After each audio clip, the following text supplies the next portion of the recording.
Hi everyone, welcome to PrepFusion. So in this video we are going to end our random variable. So this is the video where we will complete our random variable. So whatever those topics are left, those topics we are going to cover. Okay, so everything that is left, you can call it miscellaneous concept or you can call it addition of random variable. Look, a lot of concept we are going to solve in this particular video. Okay, so whatever that is left, that we are going to solve. So let's just say this question is coming in your examination hall that x is a random variable uniformly distributed between -2 to 2, y is a random variable uniformly distributed between -3 to 3, x and y are independent random variable. This is a very good information, independent random variable, and you need to find these probabilities. So can you solve this question? With respect to the concept of two-dimensional random variable, we can solve this question. With respect to lecture 3, we can solve this question. But in the lecture 3, what was given? Fx, y, fxy, x, y was given. That means joint PDF was given. But here there is no joint PDF. Can you find the joint PDF? Surely you can find the joint PDF. How can you find the joint PDF? Since they are independent random variables, so joint PDF would be equals to fx of x, fy of y, right? So what we will do, first we will write down fx of x. So what is our marginal PDF they have given? Fx of x. What is that? Uniformly distributed between -2 to 2. So what will be the amplitude? Since the length is 4, amplitude will be 1 by 4. Uniformly distributed between -2 to 2. And what about fy of y? Uniformly distributed between -3 to 3. Fy of y. Uniformly distributed between -3 to 3. That means amplitude will be 1 by 6. Otherwise it is 0. What you need to find? You need to find the joint PDF, because if I have the joint PDF, my job will be done. So fx comma x dot fy comma fy of y. So how will you multiply both of them? So what will happen? Amplitude to amplitude will be multiplied. So 1 by 4 will be multiplied with 1 by 6. What you answer you will be getting 1 by 24. And what is the condition? X being from -2 to 2 and y being from -3 to 3. Basically, if your x is between -2 to 2 and your y is between -3 to 3, then you can multiply both of them. Otherwise, 0 multiply with 0 will be 0 only. So when you can multiply both of them, when your x is between -2 to 2 and means intersection, or you can simply put comma, and y is between -3 to 3. So this is the marginal, this is the joint PDF you are having. Now you need to solve this particular question, this particular question and this particular question. Basically what you need to do is that you need to make the region of operation. Once you make the region of operation, your job will be done. So region of operation we need to make, that is our major target. So x plus y less than 2. First condition is that x is going between -2 to 2 and y is going between -3 to 3. So first I will make that region of operation. So x is between -2 to 2 and y is between -3 to 3. So this is my region of operation, right? And since this will be again and again used, so what I will do is that I will copy it. Now my first question says that x plus y should be less than 2, less than equals to 2. This is what my first question is saying. So what I will do? X plus y should be less than 2. Can I make the line of x plus y less than 2? Can I make the region of x plus y less than 2? Yes, surely I can make it. So x plus y equals to 2. This is the line x plus y equals to 2. So this line will pass from this particular point and this particular point, which will be x equals to 0 and y equals to 2. Now when x is equals to -2, y will be equals to 4. So this point will be something else. And this point when y is equals to 3, when y is equals to 3, x is equals to -1. So this point is when x is equals to -1 and y is equals to 3. So this point is -1, 3. Why I am interested in this point? Because now I need to take the strip. Because what is the region they are asking? X plus y less than equals to 2. So what I will do? I will put 0, 0 here. So 0 plus 0 less than equals to 2. Yes, satisfied. That means this is the region I need to work on. This particular region. Which region? This particular region. So in this region I need to work on. In this region I need to work on. Okay, so what I will do is that I will choose a strip. So if I choose this strip, let's just say I am choosing this strip. So what will happen? You will say that, sir, x is going between -2 to 2. If I move this strip, what will happen? X goes from -2 to 2, but in the vertical direction, y is going from -3 to 2 minus x. Y is going from -3 to 2 minus x. But there is an issue. If you move this strip, just as this strip reaches here, so what will happen? Y will go from -3 to 3. So that means you will have to break it down. What I mean to say is that if I need to solve it like this, what I will say, that sir, when your x is going between minus 2 to 2, when your x is going between minus 1 to 2, minus 1 to 2, at that time, if I choose the vertical strip, when x is going between minus 1 to 2, at that time my y is going from minus 3 to x 2 minus x. Y is going from minus 3 to 2 minus x. fxy x comma y dx dy, plus when my x is going from minus 2 to minus 1, when my x is going from minus 2 to minus 1, my y is going from minus 3 to plus 3. Y is going from minus 3 to plus 3. fxy x comma y dx dy. So this is how you need to break your integration, and this is how you can solve it. But if I had taken the strip here, then there would not be any issue, because in this strip you can directly see how your y is going, right? If you had taken the strip here, you can see that y is going from 2 minus x to 3 and x is going from minus 1 to 2. In this particular region, what I am doing, I am calculating the surface integration of this particular region, because what I can do is that 1 minus this area will be equals to what? This particular area. 1 minus this particular area will be equals to this particular area. This I have already told. So here what I will do, I will take this particular strip where my y is going from 2 minus x to 3. Y is going from 2 minus x to 3 and x is moving from, if you move this strip, what will happen? X moves from minus 1 to 2. X moves from minus 1 to 2. fxy x comma y dx dy. Okay. So what answer we will get? 1 minus, what is fxy dx comma dy? fxy is 1 by 24. 1 by 24 dx dy. Y moves 2 minus x to 2 minus x to 3. 2 minus x to 3. And x moves from minus 1 to 2. So 1 minus 1 by 24. 3 minus 2. This becomes 1 minus x, right? What will happen? Y will be, dy will be integrated, that will be y. So 3 minus 2 plus x. So that would be 1 plus x, not 1 minus x. 3 minus 2 plus x, that would be 1 plus x. Dot dx. X is going from minus 1 to 2. Right? So that will be equivalent to 1 minus 1 by 24 x plus x square by 2. X plus x square by 2 minus 1 to 2. So answer will be 1 minus 1 by 24, 2 plus 2 minus 1 plus 1 by 2.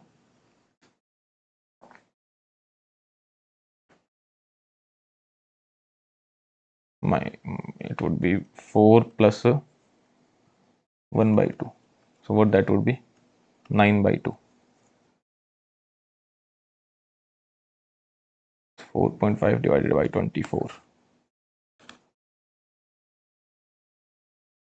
Minus 1, 1 plus 1 by 2, that would be minus 1 by 2, 4.5. So 1 minus 4.5 divided by 24. So just solve it and let me know what is the answer you are getting. Okay. So I am not having the calculator. So let me pause the video and let me. Yeah, so after the calculation 0.8125, this is the answer that is coming out. Okay, very easily you can solve it. Now these questions also you should be able to solve on your own. This you will solve on your own, and this also you will solve on your own. So what they are saying, probability of x plus 2y minus 3 should be less than 2. So this can be written in a better manner, x plus 2y less than 5. So you know that your region of operation is between minus 2 to 2, minus 3 to 3. So this is the region of operation. And what about the line? You can make the line x plus 2y equals to 5, and then you can get to know that in which region you need to perform this surface integration. So now I will write down the answer directly. All the calculation you can do on your own. So these calculation you can do on your own. So this is the line. What is this line? X plus 2y is equals to 5. So what you need to make, x plus 2y should be less than 5. Should be less than 5. That means 0, 0 it will satisfy. So this is the region where you will be working. But you know that here if I take the strip, I will have to break it down into two parts. So where I will take the strip, here I will take the strip. So this strip will be going from this strip will be going from 5 minus x divided by 2. So basically what will be your answer? Answer for x plus 2i minus 3 should be less than 2, or you can write down x plus 2i should be less than 5. That will be equivalent to 1 minus taking the strip. I will take the strip where y will go from 5 minus x divided by 2. Y is going from 5 minus x divided by 2 to y equals to 3. And where your x is going from minus 1 to 2. X is going from minus 1 to 2. Here I will write down fxy x comma y, which is 1 by 24 dx dy. So you will perform this calculation and then you will subtract it from 1. So what is the answer you will be getting? 0.90625. So all these calculation you can do on your own. I am not gonna do the calculation. Basic integration we are going to solve. Like more than 20 problems I have solved for you, right? So now this I can leave up to you. And in the next one, what we need to do? X plus y, mod of x plus y is less than 2. What does that mean? How can you solve it? That means your x plus y should be between minus 2 to 2. So you need to point out the region x plus y being minus 2 to 2. So basically you need to make one equation, that is x plus y equals to 2, and other equation will be x plus y equals to minus 2. So two equations you need to make, x plus y equals to 2, x plus y equals to minus 2. And what is your region of operation? What is your region of operation where you need to calculate the surface integration? This will be the region of operation. But I know that if I take the strip here, I will have to divide it, because here you know that in this region strip will change its value, and in this region strip will change its value. So which strips I will take? So the strip I will take will be these, this strip and this strip. So here I know that if I move it horizontally, that strip is not changing its value. Okay. So what will be my answer of probability of mod of x plus y should be less than 2? That probability is coming out to be, so we are just doing whatever that we have already studied. That would be 1 minus,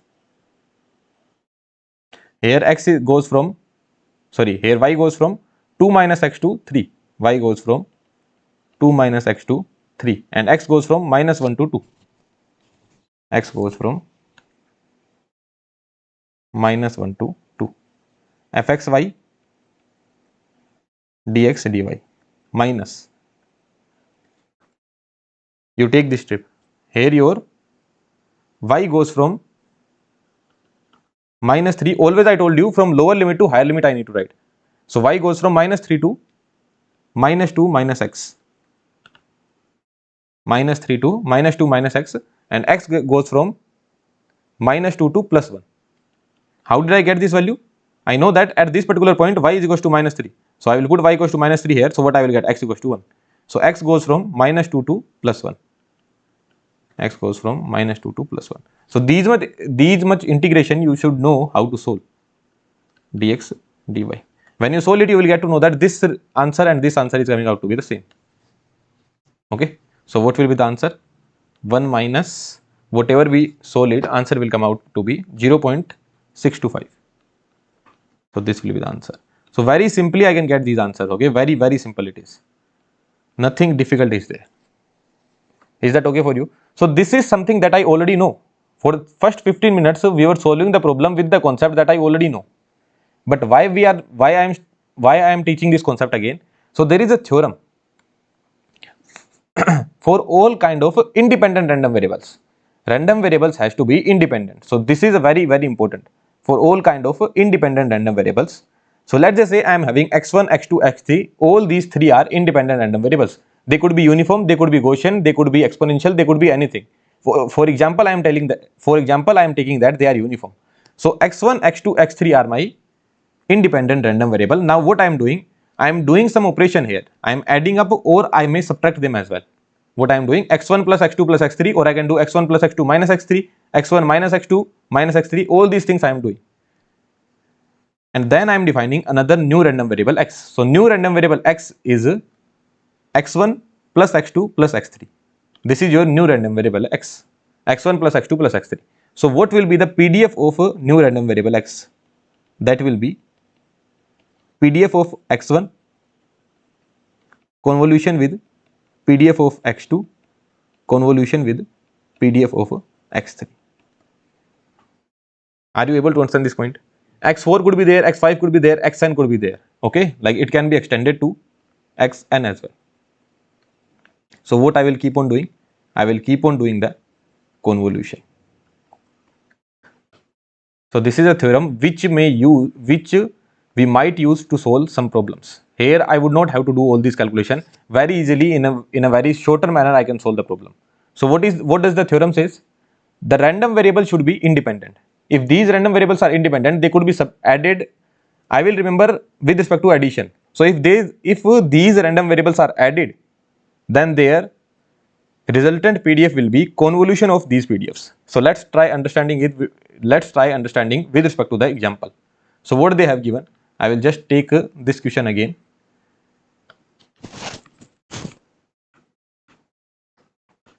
So this is what they have given, and in option A what they are asking. The first problem is x plus y should be less than equals to 2. This is what they are asking. So what I am saying, I am defining another random variable which is equals to z. Z is x plus y. Okay. So what they are saying, probability of z taking value lesser than equals to 2.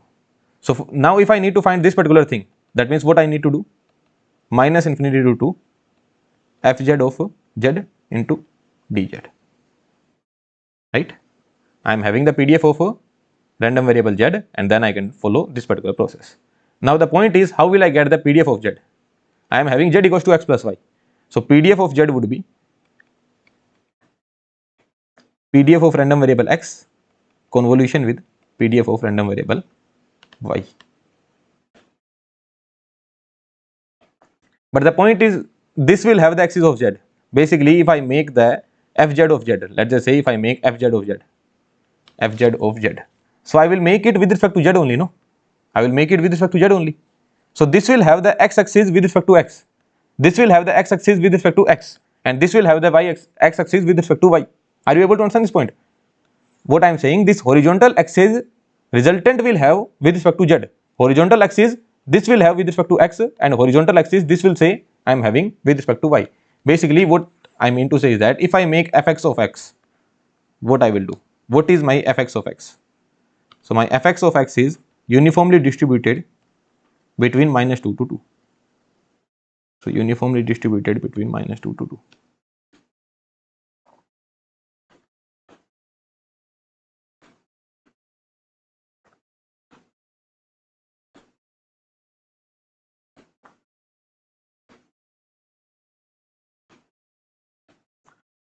And what is my fy of y? That is uniformly distributed between minus 3 to 3. So what I can do is that I can simply copy it here.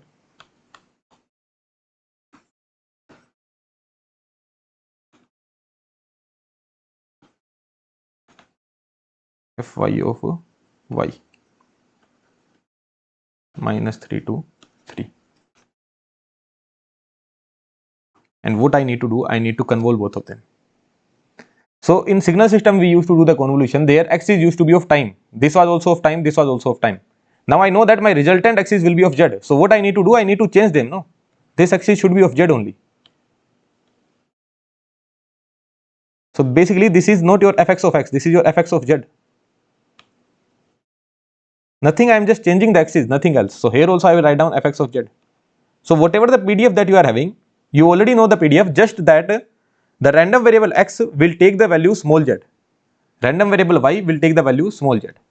And if you do the convolution, the resultant would come. This will be the resultant. So resultant I have to make. I hope you know how to make the resultant of 2 square wave convolution. What is the amplitude here? 1 by 4. What is the amplitude here? 1 by 6. So lower limit added minus 5. Higher limit added plus 5. What is the minimum width? Minimum width is 4. So from minus 5 you will work for 4 minus 1. From plus 5 you will work for 4 plus 1.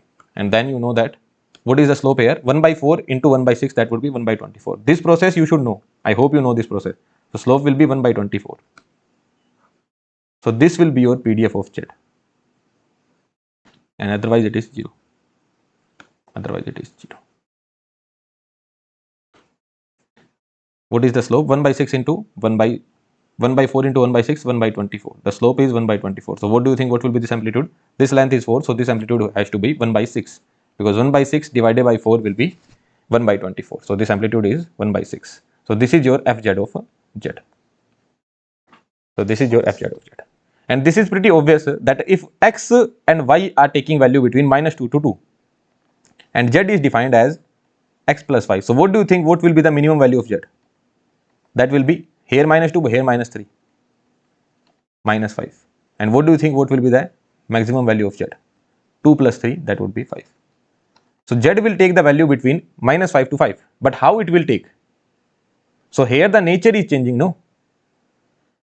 When we studied about linear transformation was 1 plus ax plus b. Sorry, y equals to ax plus b. Y equals to ax plus b. So here there was only one random variable. If there was x was uniform, then y will also be uniform. But now what is the scenario? Y equals to ax plus bz. This is another random variable. This is also another random variable. You are adding both of them. So if you add both of them, what you will do? You will do the convolution. Is that clear to you? All good? You are understanding this point? This was a different point. Here only one random variable was there, that was converted into another random variable. Here you are adding two random variables. Both are different cases. In this case, if x was uniform, y was also uniform. But now x and y are uniform, but z is not uniform. Z is something different. Are you able to understand this point? Okay. Now what they are asking? Probability that such that z is less than 2. So this is the point 2. So you stand here. What will be the amplitude here? So slope is 1 by 24. Here the slope will be -1 by 24. So 1 by 6, you are working for 1. So slope will go down by 1 by 24. Look, you can write down the equation of this line and then you can get to know what will be this point. How I am doing? What is the slope here? -1 by 24, right? So here, if I work for 1, then amplitude will decay by 1 by 24. In the basics of signal system, I told you this particular concept. If you are working for 1, the amplitude should decay by 1 by 24. So what will be the answer? 3 by 24 here, 3 by 24, that means 1 by 8. So this point will be 1 by 8, right? This point is coming out to be 1 by 8. 1 by 6 minus 1 by 24, multiply by 4 here, multiply by 4 here, 3 by 24. Yeah. So this point is coming out to be 1 by 8. So what will be the probability? Probability is such that z is taking value lesser than equals to 2. That will be 1 minus half into base. Base is 3 into height, that is 1 by 8. So 1 minus 3 by 16. So surely we will get the same answer only. 3 by 16.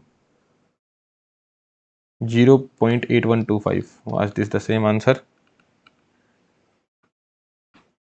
0.8125. Yeah, so the answer is coming out to be 0.8125. So this is just the another way of solving the same problem. Are you able to understand this point? Here, how did we solve? Very simple. This was also very simple calculation. There was nothing difficult. X being from -2 to 2, y being from -3 to 3. What we need to do? We need to calculate the surface integration. Very easily you can do the surface integration and you can get the answer, right? Here we build up a theorem that if two independent random variables are being added, then their resultant PDF will be convolution of the given PDFs. Convolution of the PDF X and convolution of PDF X with PDF Y. So convolution we did, and from here we solved it. Solve the next question on your own. What was B saying? Probability of x plus 2y minus 3 should be less than 2. So probability of x plus 2y should be less than 5. So what I am assuming? That z is x plus 2y. So probability of z less than 5. This is what I need to find. And that would be equals to minus infinity to 5 fz of z dot dz. Small z I am writing down, so this is how I am writing it down. Or you can write down in the same manner as well. Just for the sake of change, I am writing it down in this manner. Right, this was the question. Let me just confirm the question. Okay, yeah. Now you said that, sir, here the PDFs were x1, x2, x3, but now 2 is being multiplied. 2 is being multiplied. So what I will do, I will, let's just say I will convert this into W. What I am given, x is uniformly distributed between minus 2 to 2 and y is uniformly distributed between minus 3 to 3. Can you find the PDF of 2y? What I am saying, W is equals to 2y. Can you find the PDF of 2y? Y equals to ax plus b. What was this? Linear transformation. I put value of b equals to 0 and value of a equals to 2. So similarly, y equals to 2x. Here what is happening? W equals to 2y. So what is this? Linear transformation only, no? W equals to 2y is nothing but linear transformation. This is linear transformation, nothing but linear transformation. Are you able to understand this point? This is nothing but linear transformation. So if this is the linear transformation, what you will do? How will your W go? So W will go from uniformly distributed. If y is equals to minus 3, then W will be equals to minus 6. And if y is equals to plus 3, then W will be equals to plus 6. So now what is my target? My fz of z would be equals to fx of x will take the value small z and W will also take the value small z. So you need to write down, you need to make the PDF of x and you need to make the PDF of W and then convolve them. So basically my convolution theorem, this particular theorem that we studied on the first page, that would have worked if simple things were there, x1, x2, x3, simple random variable would have been there. Here I did not put down 2 or I did not multiply with anything else. So what I will do, I will convert it into this form. I will convert it into this form, x plus W, where W is equals to 2y. So can I write down the PDF of W? Yes, I can write down the PDF of W now. So my target is, I will convolve the PDF of x with the PDF of W. That's it. So I have the PDF of x as well, I have the PDF of W as well. Are you able to understand this point? What if in place of plus there was a negative sign? What if this was the scenario? What if they asked me to calculate probability of x minus 2y should be less than 5? What if this was the scenario, x minus 2y? So what I would have done, z equals to x plus W, where my W would have been equals to minus 2y. Again, this is linear transformation. So where my W would go? If y is going from minus 3 to 3, so W will also go from minus 6 to 6 only. So everything would have been same, nothing different. Are you able to understand this point? Let's just say y was going from minus 1 to 4. Okay, uniformly PDF, uniformly distributed PDF. Okay, so where your W would go? So W would go from x equals to, if you put minus 1, sorry, y equals to minus 1 if you put, so this will be 2, and if you put y equals to 4, this will be minus 8. So W would go from minus 8 to 2. So you will make the PDF minus 8 to 2, and then you will make this PDF of x that is going from minus 2 to 2, minus 2 to 2, and then you will convolve both of them. So even if there is a negative sign, you will convert it into positive only, because our theorem says that x1 plus x2 plus x3. So purely random variable, purely random variable, purely random variable, and all are added. Then what you will do, you will convolve them. So if there is a negative sign, if there is some constant factor, what you will do, you will convert it into this form, and then you will solve it. Is that okay for you? Okay, I should have picked one example, but I am not picking it up. So here in brief, I have explained that even if there is a negative sign, I will convert it into the positive sign and then I will solve it. Is that okay for you? Okay, well and good. Very easily you can solve it. Now what I need to do, I need to do the convolution. So what I will do is that I will simply copy it from here.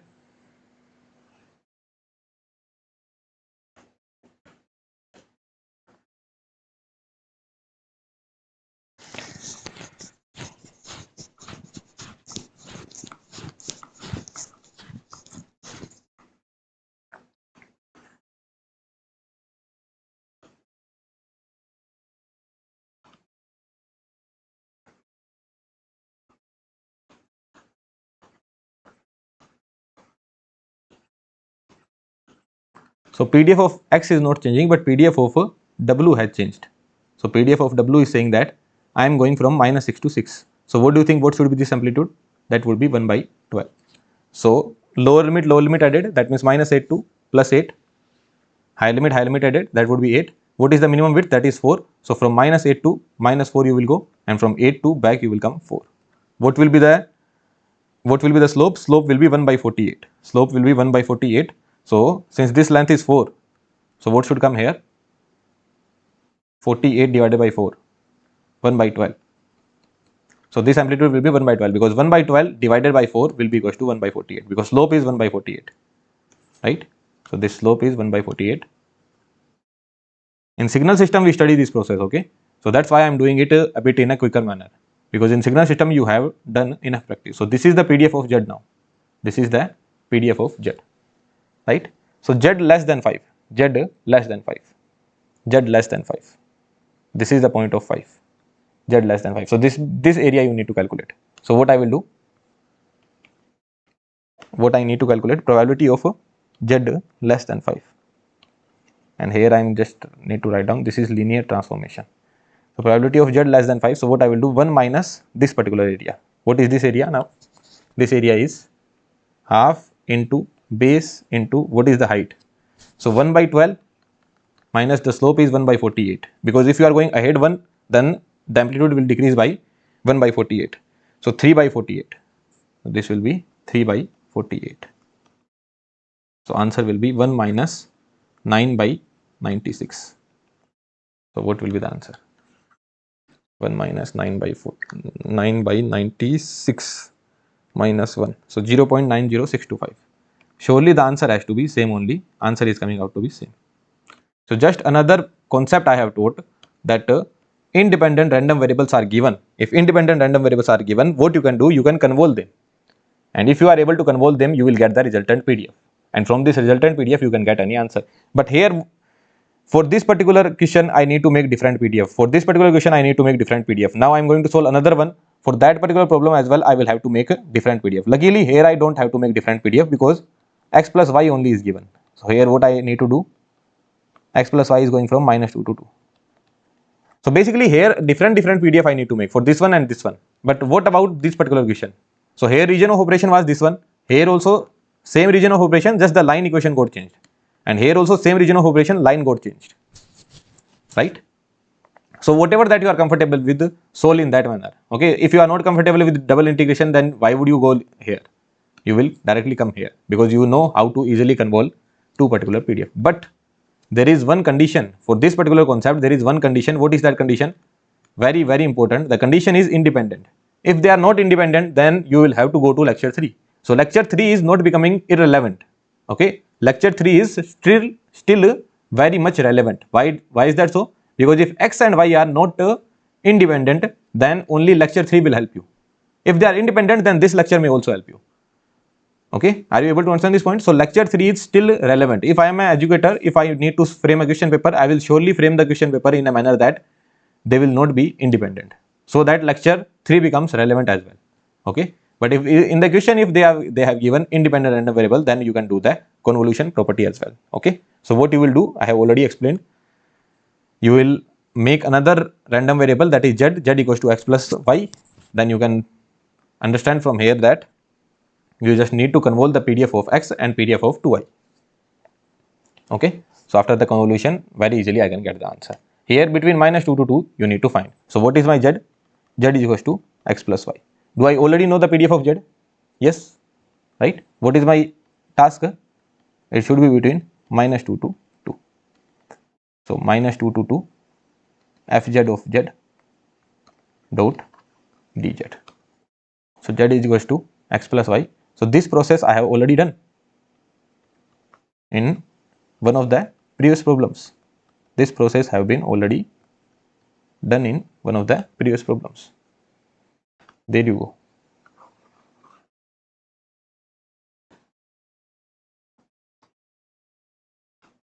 So between minus 2 to 2 they are asking. This will be minus 2. So what do you think? Whatever this area is there, this area would be the same only, no? Are you able to understand this point? So what will be your probability such that your mode of z is less than 2? That would be 1 minus whatever the area that I got here. What was this area? 3 by 16. 3 by 16. So double of this area. 2 into 3 by 16. Are you able to understand this point? This area I got as 3 by 16. This particular area was 3 by 16. And I know that now this area and this area would be the same, because it is symmetric about the origin. So what you are getting? 6 by 16. 6 by 16 minus 1. 6 by 16 minus 1. So 0.625. So in this 35 minutes of discussion, what did you understand? That we already know everything, just we understood a new way of solving the problem, and that way is convolution. If two independent random variables are given, or two or more than two, if any number of independent random variables are given, then I can convolve them to find the resultant PDF. If they are in the addition, only this theorem is working for addition. If there is a negative sign in between, what I will do, I will introduce another PDF. Or if there is some constant factor is being multiplied, what I will do, I will introduce another PDF like I have done in this particular problem. Here x plus 2y was given, so I introduce another PDF, that is w. I introduce another random variable, that is w. W is equals to 2y, so I can find out the PDF of w very easily because this is linear transformation. And then I simply need to do the convolution. But now the question is, what if there were three random variables? What I mean to say is that if z was x plus w plus x plus y plus w, and x was also uniformly distributed, y was also uniformly distributed, and w was also uniformly distributed. What I am saying, find the PDF of z. X is uniformly distributed, y is uniformly distributed, and w is uniformly distributed. So you will say that, sir, it is very easy. Take the PDF of x, take the PDF of y, and take the PDF of w and convolve them. So convolving 2 square wave is easy, but convolving 3 square wave will be difficult. For convolution of 2 square wave, you know this is the answer, very easily you can get the answer. But what if you need to convolve 3 square wave? There is no method, you have to apply the formula and it will go very difficult. You can try it on your own. Okay, there will be parabolic response, basically parabolic answer would come. So it is not that easy basically. Convolving 3 square wave is not that easy. So there what we will do, that I will tell you. But those who are having this doubt, so for them I am telling that hold on. Hold on, in this lecture only we will understand that if more than 2 random variables are coming. Here luckily only two random variables were given. Only 2 random variables were given. Luckily here only 2 random variables were given, x and y. So convolution was not a difficult task for me. Convolution was not a difficult task. Here also not a difficult task, and here also not a difficult task. But more than 2, if more than 2 are given, then convolution will become a hectic task. Convolution will become difficult. There what you will do, that I will tell you, you need to hold on. Okay. Let's go to the next concept where addition and subtraction of a Gaussian random variable would be given. So this will work for any kind of PDF. This will work for any kind of distribution. Any kind of distribution could be there. It could be Gaussian, it could be uniform, it could be Gaussian,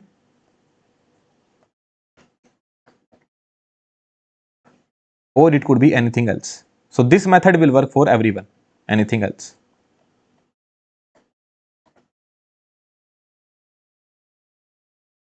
But there is something special about Gaussian, okay, because everywhere Gaussian will keep on coming. So there is something special about Gaussian. Gaussian will say that even if you do the linear transformation, or even if you add up some Gaussian PDFs, even if you add up some Gaussian random variables, even if you do the linear transformation, even if you add up some Gaussian random variables, my nature will not change. So with respect to Gaussian, we can take this advantage. Are you able to understand this point or not? So Gaussian will say that I will not change my nature whether you are doing the linear transformation or you are doing something else. My nature will not change. Okay. So x is a Gaussian random variable with the mean 1 and variance 4. Y is a Gaussian random variable with the mean 3 and variance 1. Right? X and y are independent. You need to find the, and here I did not write independent random variable. Okay. Here independent word is not mentioned. Whether they are independent or they are not independent, every time, every single time, Gaussian, if Gaussians are being added or subtracted, the resultant will be Gaussian only. So this is the beauty of Gaussian PDF. In case of uniform, if you are doing the linear transformation, then the nature will not change. But if you are adding them up, then nature will change. But in case of Gaussian, here also nature will not change and here also nature will not change. Gaussian will never change its nature. Okay. And that convolution property that we studied, that is only applicable, the convolution property is only applicable for independent random variable. But here independent word is not even written. So this is a different point, okay? This is a new different point which is only for Gaussian random variable. Gaussian will say that no matter whatever you do, I will remain Gaussian only. So what you need to find, probability of x plus x is greater than 3y by 2. Probability of x is greater than 3y by 2. So probability of 2x minus 3y should be greater than 0. Say yes or no. So what I am doing, I am defining another random variable, that is z. Z is 2x minus 3y. So probability of z greater than 0, what that would be? 0 minus mu z upon sigma z. Say yes or no. Right? Q of 0 minus mu z upon sigma z. So another random variable z I am defining. I know that x is Gaussian, x is normally distributed, y is also normally distributed. So what is the beauty of Gaussian? That z will also be Gaussian only. So what I am interested in, I am only interested in mu z and sigma z. So what will be your mu z? Mu z will be equals to 2 into mu x minus 3 into mu y. So 2 into mu x minus 3 into mu y. So 2 minus 9 will be equals to minus 7. So mu z is coming out to be minus 7. Well and good. Do I have the page? Yes, I have the page. So mu z is coming out to be minus 7. Very easily, what I did, z equals to 2x minus 3y. This is how I wrote it down. Always take all the random variables one side and all the constant value one side. Basically, let's just say if this was given, x minus 3 divided by 2y by 3. This is something you need to find. So what I will do, x minus 2y by 3 greater than 3. Then 3x minus 2y greater than 9. So this is what I would have done, and here I would have put this equals to z. So always take random variable one side and constant value one side. Okay. So this is what I have done here. Yeah, so mu of z I needed to find. So 2 into 1 minus 3 into 3. So answer is minus 7. Next, what I need to find, z equals to, again I am writing down 2x minus 3y. What I am interested in, standard deviation, or first I will find the variance. So sigma z square would be equals to 4 into sigma x square plus 9 sigma y square minus plus 2ab. What that would be? 12 sigma xy. Do you remember this particular answer? I told you to remember this. That variance of z would be equals to 4 into variance of x plus minus 3 square, that would be 9 into variance of y minus, sorry, plus 2ab, basically this thing, y equals to, or z equals to ax plus by, z equals to ax plus by. So sigma z square was equals to a square plus sigma x square plus b square sigma y square plus 2ab sigma xy. Right? What is this sigma xy? Covariance of x comma y. Covariance of x comma y.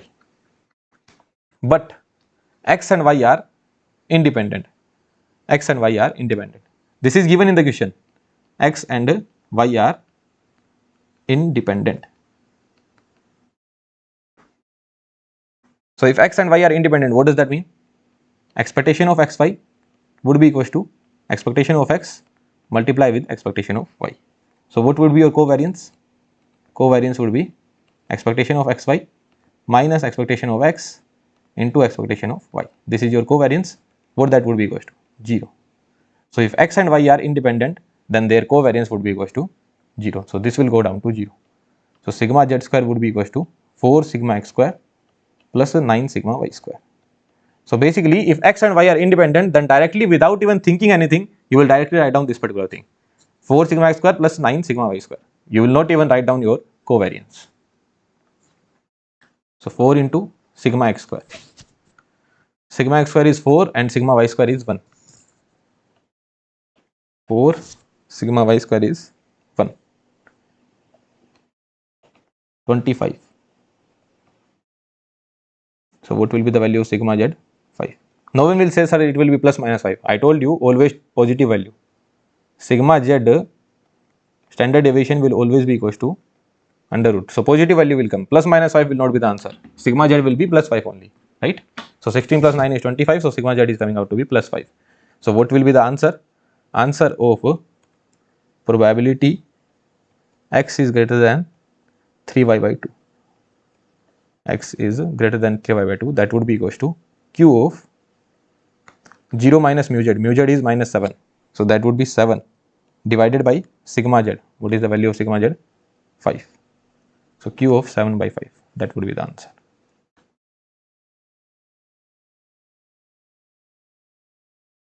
Okay, well and good. So q of 1.4, this will be mentioned in the option. So beauty of Gaussian random variable, that if you add up or subtract two Gaussian random variable, resultant will also be Gaussian random variable only. So I can find its mean and variance, or you can say standard deviation, and then my job will be done. Okay, let's go to this question. X is a Gaussian random variable, y is also a Gaussian random variable.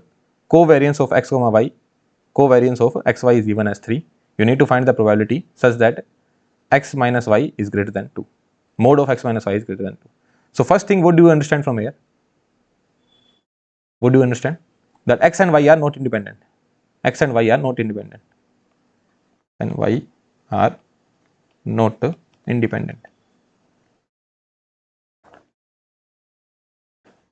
That means that convolution property, that thing will not work. But I know that if Gaussian is given, I will not even think of convolution. Gaussian means the question is very simple. If Gaussian is given, what is my task? My task is mod of z greater than 2, probability of mod of z greater than 2. That means z would be greater than 2 or less than minus 2. Z would be greater than 2 or z could be less than minus 2, right? You understand this? Mod of z is greater than 2. That means z could be mod of z greater than 2. That means 2 and minus 2. So here this condition plus minus plus. Wavy curve method we call it. So z should be less than minus 2 or z could be greater than 2. So this equation we have already solved in one of the initial lectures. Now for z greater than 2, I can easily write down the answer, but for z less than minus 2, I should convert it. So probability of z greater than 2 plus 1 minus probability of z greater than minus 2. So what will be the answer? 1 plus q 2 minus mu z upon sigma z plus q minus 2 minus mu z upon sigma z. Is that okay for you? Okay. Now what is your z? Z is actually equals to x minus y. Z is actually equals to x minus y. So what will be your mu z? Mu z will be equals to mu x minus mu y. What is my mu x? 0 minus 0. That would be equals to 0. And what would be my sigma z square? Sigma z square will be sigma x square plus sigma y square, because here minus 1 square will be plus 1 only. That's it. This is the answer. No. Minus plus 2ab. What is the value of a? 1. What is the value of b? Minus 1. 2 sigma xy. So sigma x square is 4, sigma y square is 9, minus 2 sigma xy is 3. So what is the answer? 7. Right? 9 minus 6, 3, 7. So sigma z square is 7. That means sigma z is coming out to be under root 7 and your mu z is coming out to be 0. So these are the two answers, right? So what do you see here? 1 plus mu z value is 0, 2 under root 7 plus q of minus 2y under root 7, because mu z is 0, right? Minus 2y under root 7. Now you solve this question, and what you saw is that this answer was not even given. Okay, sorry. This would be negative now. This would be negative here. This would be negative. So you solve this question and this answer was not even given. So what you will do? You can convert it, right? You remember this thing.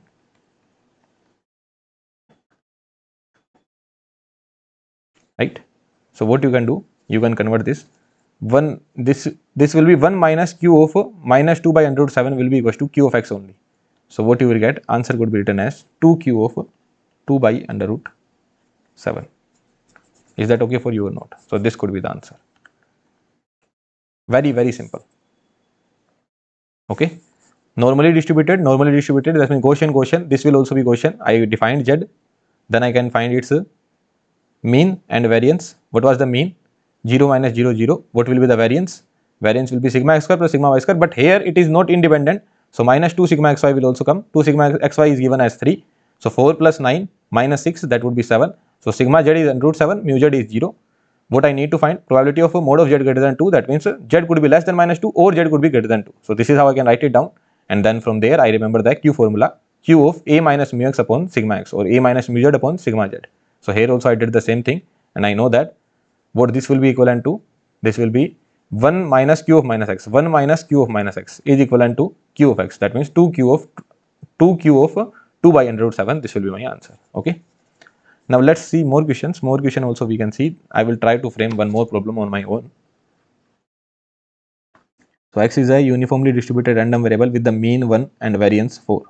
Y is a uniformly distributed random variable with the mean 2 and variance 9. And another random variable z is also given, normally distributed again with the mean 3 and variance 4. Okay. X and x, y, z are independent.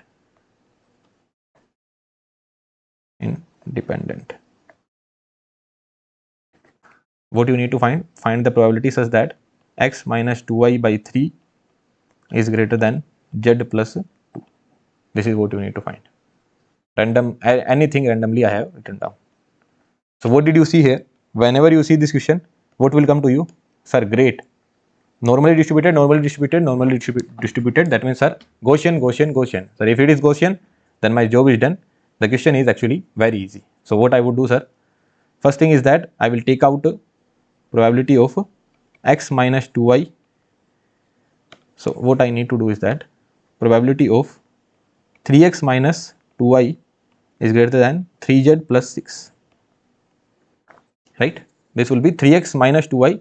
This 3 goes here, 3z plus 6. That would be probability of 3x minus 2y plus 3z should be greater than 6. So I will assume another random variable w greater than 6. This is what I need to find. That will be equivalent to 6 minus mu w divided by sigma w. Right? So what is my w? W bubble. Bad joke. 3 minus 2y plus 3z. 3x minus 2y plus 3z. Right? So 6 minus mu w divided by sigma w. So what we are getting? Mu of w will be equals to 3 mu of x. Directly I am writing down the answer. Mu of x. What is the value of mu of x? That is 1. Minus mu of y. That is 2. Plus 3 into mu of z. That is 3. So 3 minus 4 plus 9. What is the answer you are getting? Calculation is correct. 3 minus 4 plus 9. So 9 plus 3, 12, 8. And since they are independent, x, y, z all are independent. So what will be your sigma w square?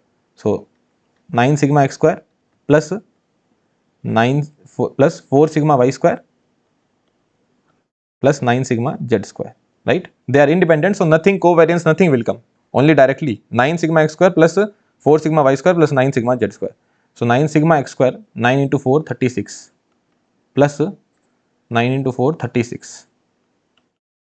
Here 4, 9 into 4, 36. Here 9 into 4, 36. And here 9 into 4, 36. That is 108.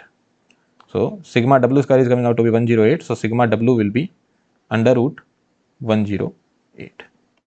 So Q of 6 minus 8 divided by under root 108. So answer is Q of minus 2 divided by under root 108. This will be the answer. So here, even if 2 random variable is there, 3 random variable is there, 5 random variable is there, you don't need to worry, because Gaussian will result in Gaussian. This is the beauty of Gaussian. So 1, 2, 3, 4, anything is there, you don't need to worry. But in uniform, if 3 random variables will be there, then you will have to worry.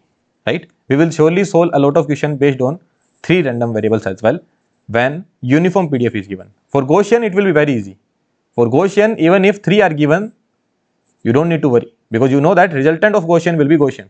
So mu w and sigma w I need to find, my job will be done. And that I can find very easily with the previous property that I already studied. And from here I will get this answer. Is that okay for you? Very simple thing, right? Okay. This page is empty. Now x and y are two independent random variables, neither uniform nor it is Gaussian. It is exponential. Another random variable z is defined as z equals to x plus y. You need to find the probability such that z is greater than 1 and you need to find the PDF of z as well. Okay. So how will you solve it? Independent random variables are given. So if I need to solve it with the concept that I already know, with the concept of lecture 3. So if I would have solved it with respect to the concept of lecture 3, what I would have done, fxy x comma y would have been equals to fx of x dot fy of y. So what is your fx of x dot fy of y? That would be 6 into e to the power minus 2x e to the power minus 3y ux uy, right? That means x is going from 0 to infinity and y is also going from 0 to infinity. So x and y both are going from 0 to infinity. Both are going from 0 to infinity. So I will make only this much axis. What they are asking? Probability of z greater than 1. That means probability of x plus y greater than 1. X plus y greater than 1. So this will be my x plus y. Probability of z greater than 1 would be equals to probability of x plus y greater than 1. So this will be your x plus y. X plus y greater than 1. That means this is the region of operation. Here I need to do the surface integration. But what I will do, I will calculate this surface integration and I will subtract it from 1. Right? What I will do, I will calculate this surface integration and I will subtract it from 1 because this is very easy. I can easily choose the strip here. This point is surely x equals to 1, y equals to 0, x equals to 0, y equals to 1. So what we are doing, probability of x plus y should be greater than 1, right? So that would be equivalent to 1 minus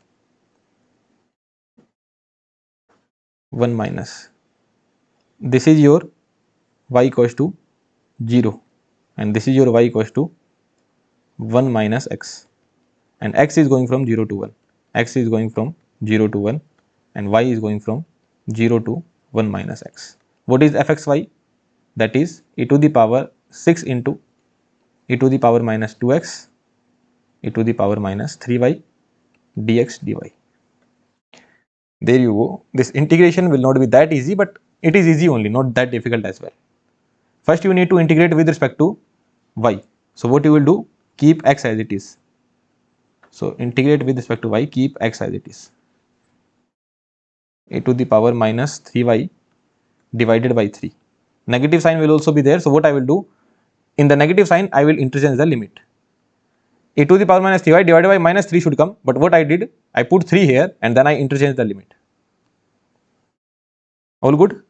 Understandable? It was going from 0 to 1 minus x, but I did 1 minus x to 0. So what we are getting, 1 minus 2,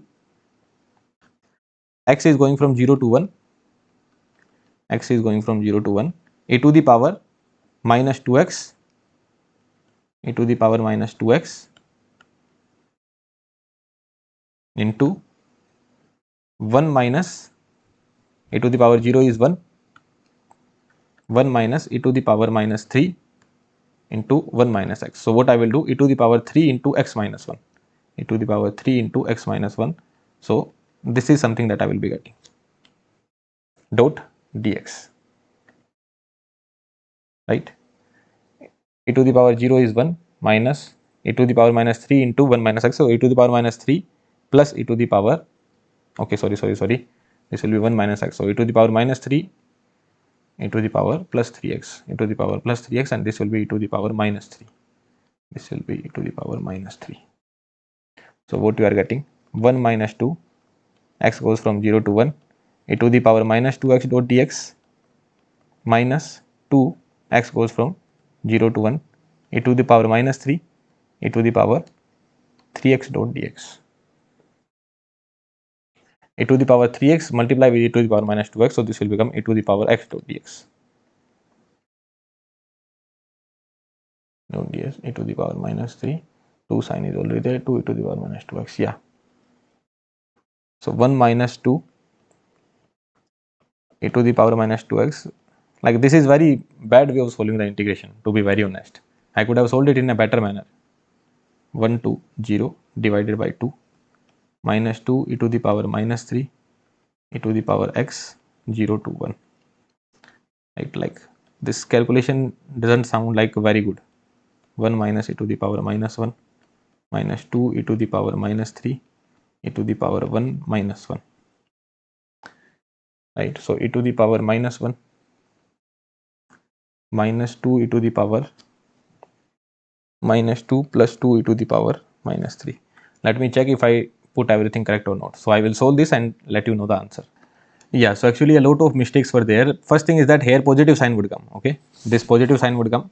And secondly, one more mistake was there. Here I wrote e to the power minus 1. It would be e to the power minus 2. Okay, so these two mistakes were there. This will be a positive sign and here e to the power minus 2 would come. So when you solve this one, now you are getting answer 0.3. Okay, so you can solve it very easily. It's just that I am a bit tired.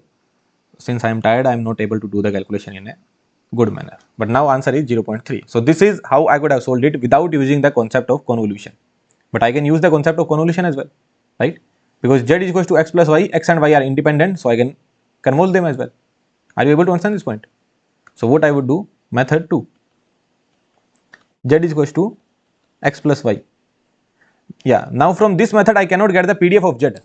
Z is equals to x plus y, so I cannot get the PDF of z from this particular method. I can surely calculate the probability. Probability is coming out to be 0.3, but I cannot get the PDF of z. If I need the PDF of z, I will have to use the convolution method. Z equals to x plus y. So fz of z would be equals to fx of z convolve with fy of z. What is your fx of z? That would be equals to, in place of small x you need to put small z. So e to the power minus 2z uz, e to the power minus 2z uz. And what would be your fy of z? So 3 into e to the power minus 3z uz. Okay, 3 into e to the power minus 3z uz. 3 into e to the power minus 3z uz. So what I need to calculate? Fz of z. So that will be 3 into 2 6 into e to the power minus 2z uz convolve with e to the power minus 3z uz. So can you do the convolution? Surely you can do the convolution. 6 into, I will apply the Laplace transform. So 1 upon s plus 2 into 1 upon s plus 3. So what I will be getting, since 6 into 1 upon s plus 2 minus 1 upon s plus 3. So that will be 6 into e to the power minus 2z uz minus e to the power minus 3z uz. So this is the answer you will be getting. So what is your fz of z? Fz of z is coming out to be 6 into e to the power minus 2z e to the power minus 3z uz. This is your fz of z. So this will be mentioned in one of the options. So all you need to do is the convolution. Next, what they are asking, probability of z greater than 1. Probability of z greater than 1. So z goes from 1 to infinity, 6 fz of z dot dz, because uz goes from 0 to infinity, now you are taking from 1 to infinity, right? 6 into e to the power minus 2z divided by minus 2 e to the power minus 3z divided by minus 3. But in place of putting minus sign, what I am doing, I am interchanging the limit. 1 to infinity, infinity to 1, minus sign I have eaten out just for interchanging the limit. So 6 into e to the power minus 2 divided by 2 minus e to the power minus 3 divided by 3. So that will come out to be 3 e to the power minus 2 minus 2 e to the power minus 3. So 3 e to the power minus 2 minus 2 e to the power minus 3, same thing is coming. The answer will be 0.3. So any method you can follow. If these kind of PDFs are given, if these kind of PDFs are given exponential, I would go with this method. Okay, because here very easily I can do the convolution. No, here I would see that okay, convolution is not that difficult, it is very easy. A to the power minus 2x, a to the power minus 3y. If I remember the formula, that formula was a to the power minus ax minus a to the power minus bx divided by a minus b. Even if you don't remember the formula, very easily with the help of Laplace transform, you can do the convolution. Once I am done with the convolution, I am having the PDF, I need to integrate from 1 to infinity, very easily I get the answer. So again, for any random PDF, this method would work. But the condition is they should be independent. If joint PDF was given, if let's just say if this particular thing was given in the question, then I would directly go with this method only, x plus y greater than 1. Why I would go with this method? Because I don't know whether x and y are independent or not. If I get the marginal PDF of x, if I get the marginal PDF of y, then I can think they are independent or not. In the question, if it is not mentioned that they are not independent, then I will go with the lecture 3 only. But if it is mentioned that they are independent, then I would go with the lecture 7. Okay. So I will write down all the summary here. So 2-dimension random variable. If x and y are not independent, then get the joint PDF, go with lecture 3. If x and y are independent, then you can go with lecture 3 as well, and you can go with lecture 7 as well. Okay, depends on whatever you want to follow. What will happen is that if they are independent, then mostly what will be given? Fx of x will be given and fy of y will be given. If x and y are independent, then these two will be given.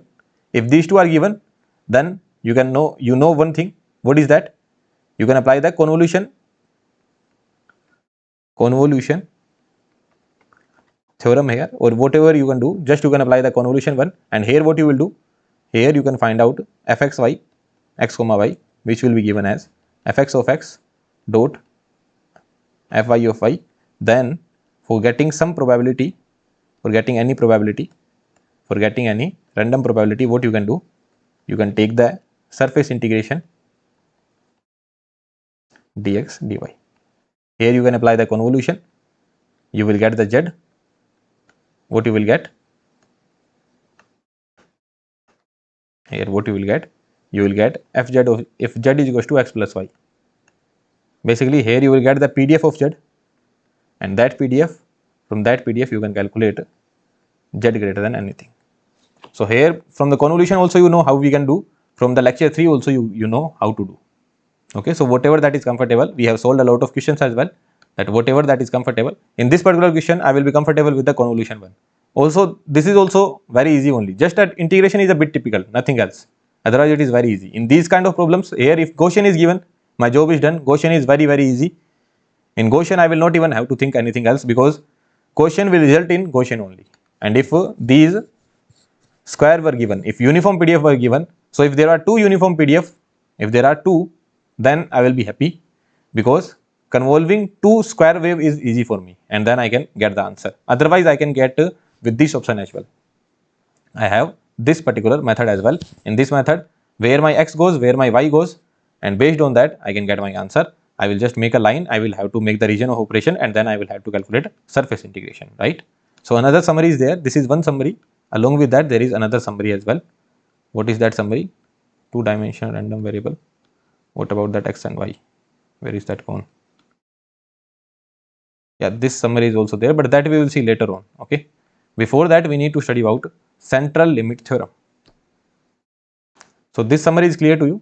Let's study about central limit theorem. So what it is saying, if you take a large number of independent and identical random variables, independent and identically distributed random variable, IIDRV, if you take, their average of sum will approximately be normally distributed, no matter whatever the original distribution was. What does that mean? That means that the u, v, w, x, y, z are 5 identical and independent random variables. They are uniformly distributed between 0 to 1. Now you are defining another random variable z, which is u plus 2v minus w plus x minus 2y. So since you are adding up so much of random variable, resultant will be Gaussian only. Are you able to understand this point? What I mean to say is that fz of z will be Gaussian, or you can say that z will be normally distributed with the having mean z and variance sigma z square. So if I get more than two random variables. In the question, if more than two random variables are given, then I would say that my resultant will be Gaussian only. What if in the examination they would have given this particular problem and then they would have asked you what is the probability of u plus 2v minus w plus x minus 2y greater than 1. If they are asking this question, what I would have done? I would say that, sir, my z is given as u plus 2v, u plus 2v minus w plus x minus 2y. Now, no matter whatever the PDF was there, no matter they were uniformly distributed, they were exponential or they were normal, I don't care about that. If there is anything more than 2, if you are operating with more than 2 random variables, what I would say that z would be Gaussian only. And if it is Gaussian, so probability of z greater than 1, how I can write it down?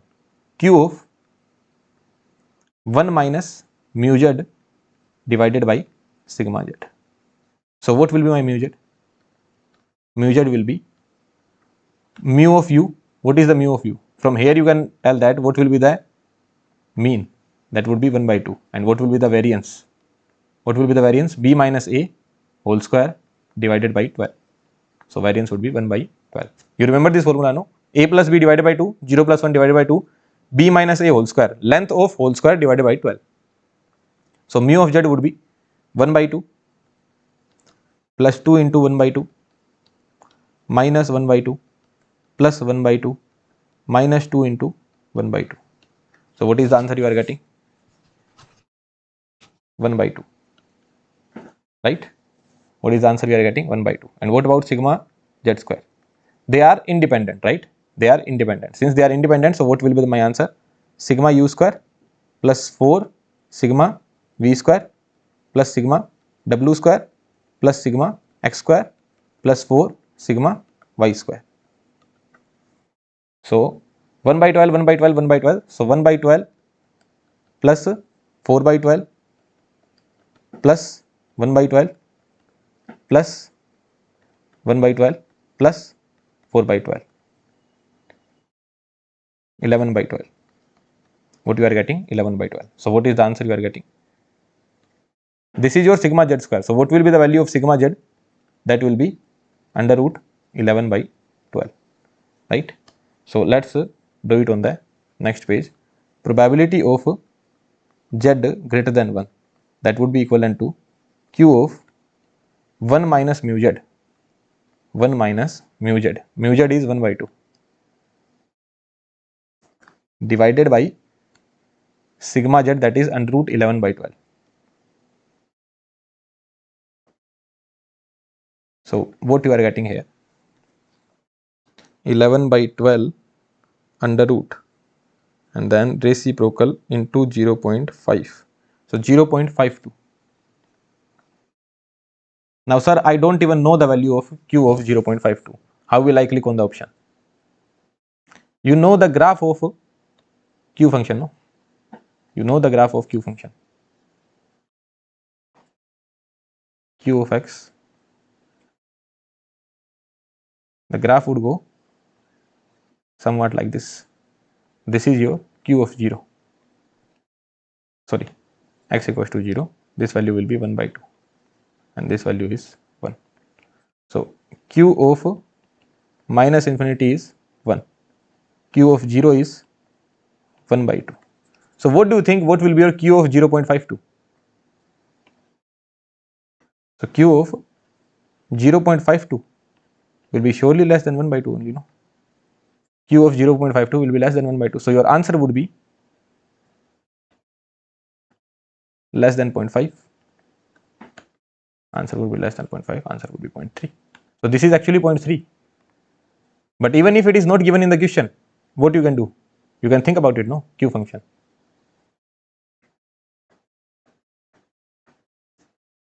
Right? Because q of 0 I know 1 by 2. So ahead of that it will be lesser than that. So lesser option. So what did you understand? If more than 2 random variables are given, previously x plus y was given, I was putting it at z and then I was doing the convolution and everything. But if more than 2 is given, if 3, 4, 5 are given, what I would do? I would say that the resultant would be Gaussian only. If resultant is Gaussian, then only two things I need to care about, that is the mean and standard deviation, or you can say mean and variance. So I can get the mean and variance very easily, and this will work only when independent and identically distributed. IID/RV should be there, independent and identically distributed. Okay. Now someone will have a doubt that, sir, you said that U, V, W, X, Y, they are identical. I agree to this point, they are identical. But U and 2V will not be identical, no? What I mean to say is that someone will say that, sir, if U is the random variable which is uniformly distributed between 0 to 1, but 2V is the random variable which will be uniformly distributed between 0 to 2. So they are not identical. This doubt someone can have, no? That, sir, U and 2V are not identical. U and W are identical, but U and minus W are not identical. Because U and minus W, they are not identical because W is uniformly distributed between 0 to 1. So minus W will be uniformly distributed between minus 1 to 0. So they are also not identical.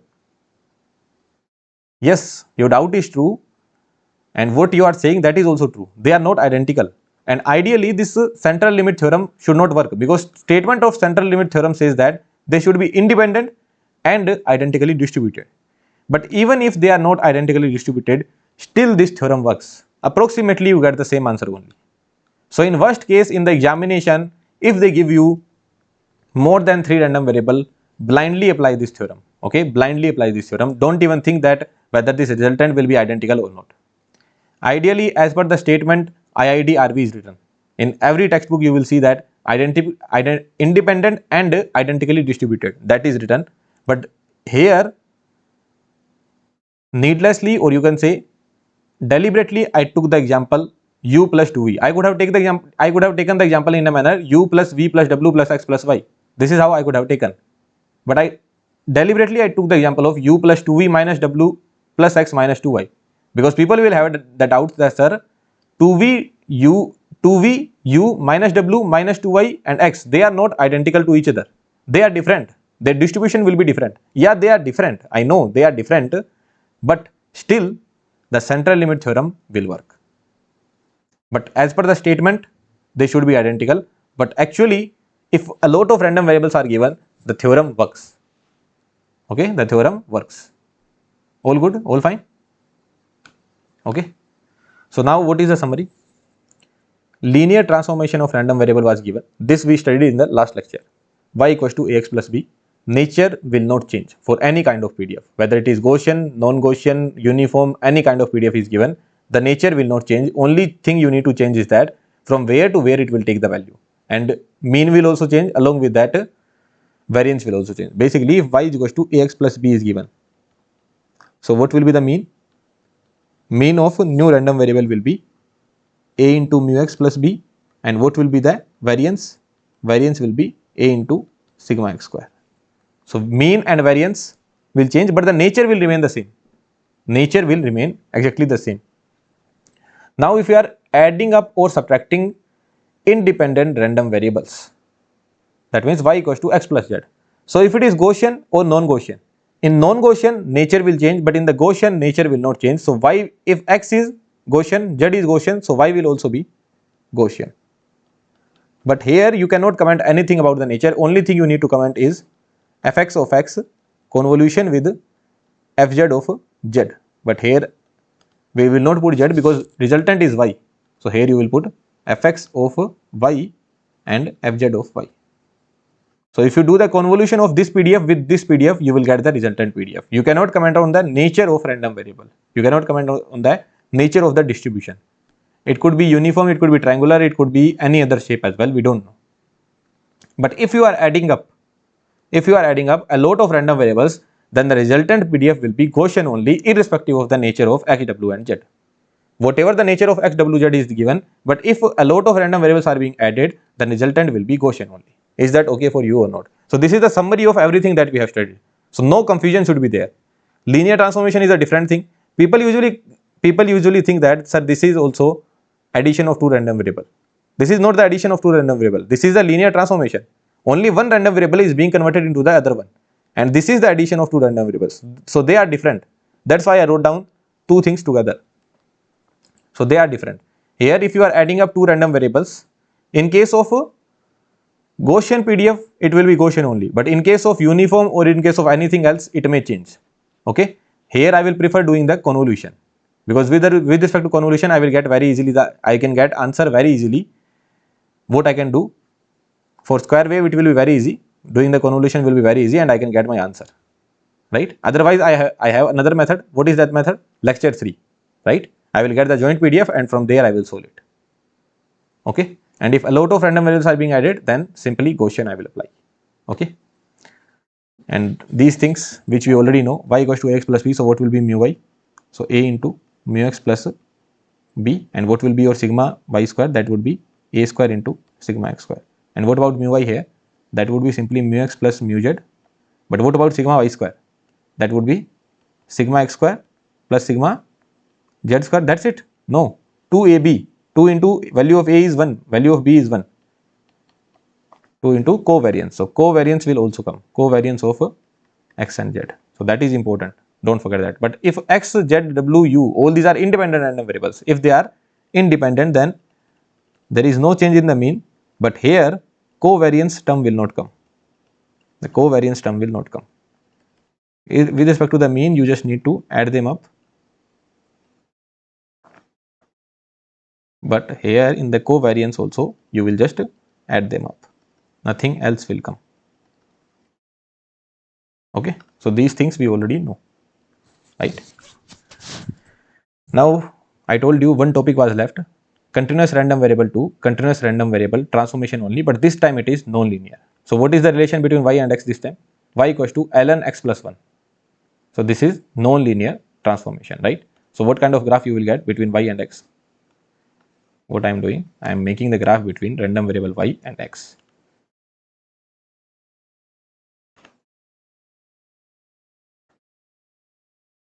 Look, if it was y equals to ax plus b, then the PDF of y would have been also exponential only.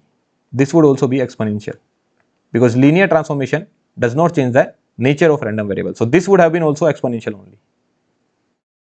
Here, this would also be exponential. But now, linear transformation is not there, right? In place of linear transformation, ln x plus 1 is there. If ln x plus 1 is there, I can draw the graph. At x equals to minus 1, it will throw minus infinity. X equals to minus 1, it will throw minus infinity. X equals to 0, it will throw ln 1, which is equals to 0, and then it will go to infinity. So this kind of graph you will get. So surely it is not linear. It will go like this. At x equals to 0, sorry, at x equals to 0, it has to be 0 only.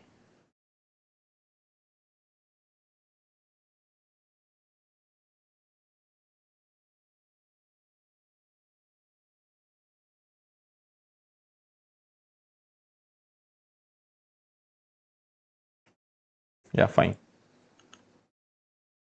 So this kind of graph you will get. Y equals to ln x plus 1. So surely it is not linear. So how will you find the PDF of y? So one problem I will tell you how to find the PDF of y. So here what you will do, you will always start with the CDF, with the basic concept, very basic concept. You will always start with the CDF. Along with that, you will make this function as well. What is this? Fx of x. Fx of x is going from 0 to infinity. Value of x is going from 0 to infinity. So x equals to 0, the value is 2, and x equals to infinity, the value will be 0. So it is going from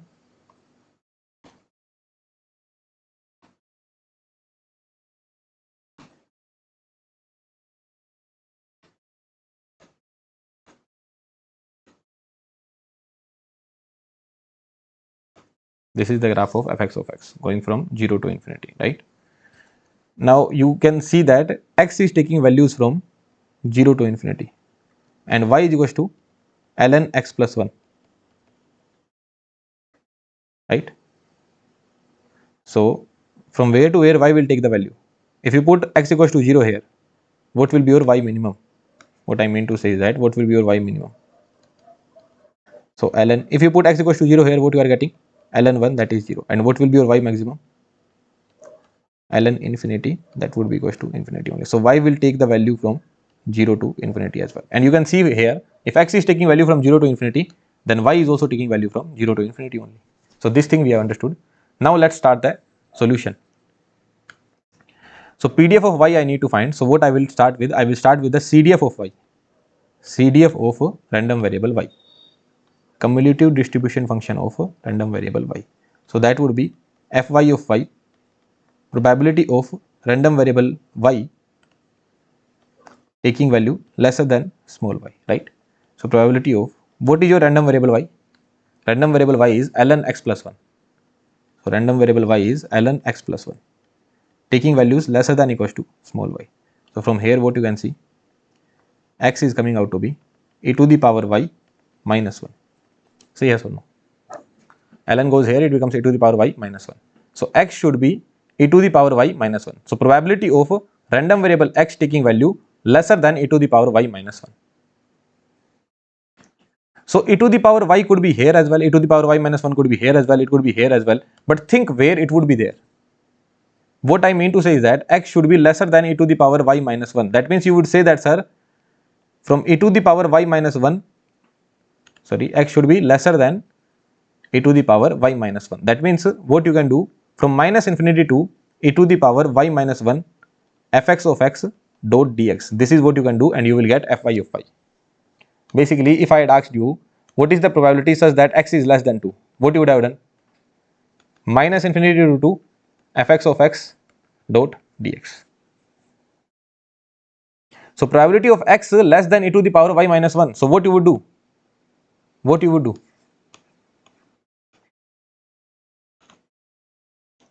From minus infinity to e to the power y minus 1 fx of x dot dx. This is what I do, right? Do you agree to this point? Now fx of x I am already having. But just think, someone can say that, sir, what if e to the power y minus 1 is here?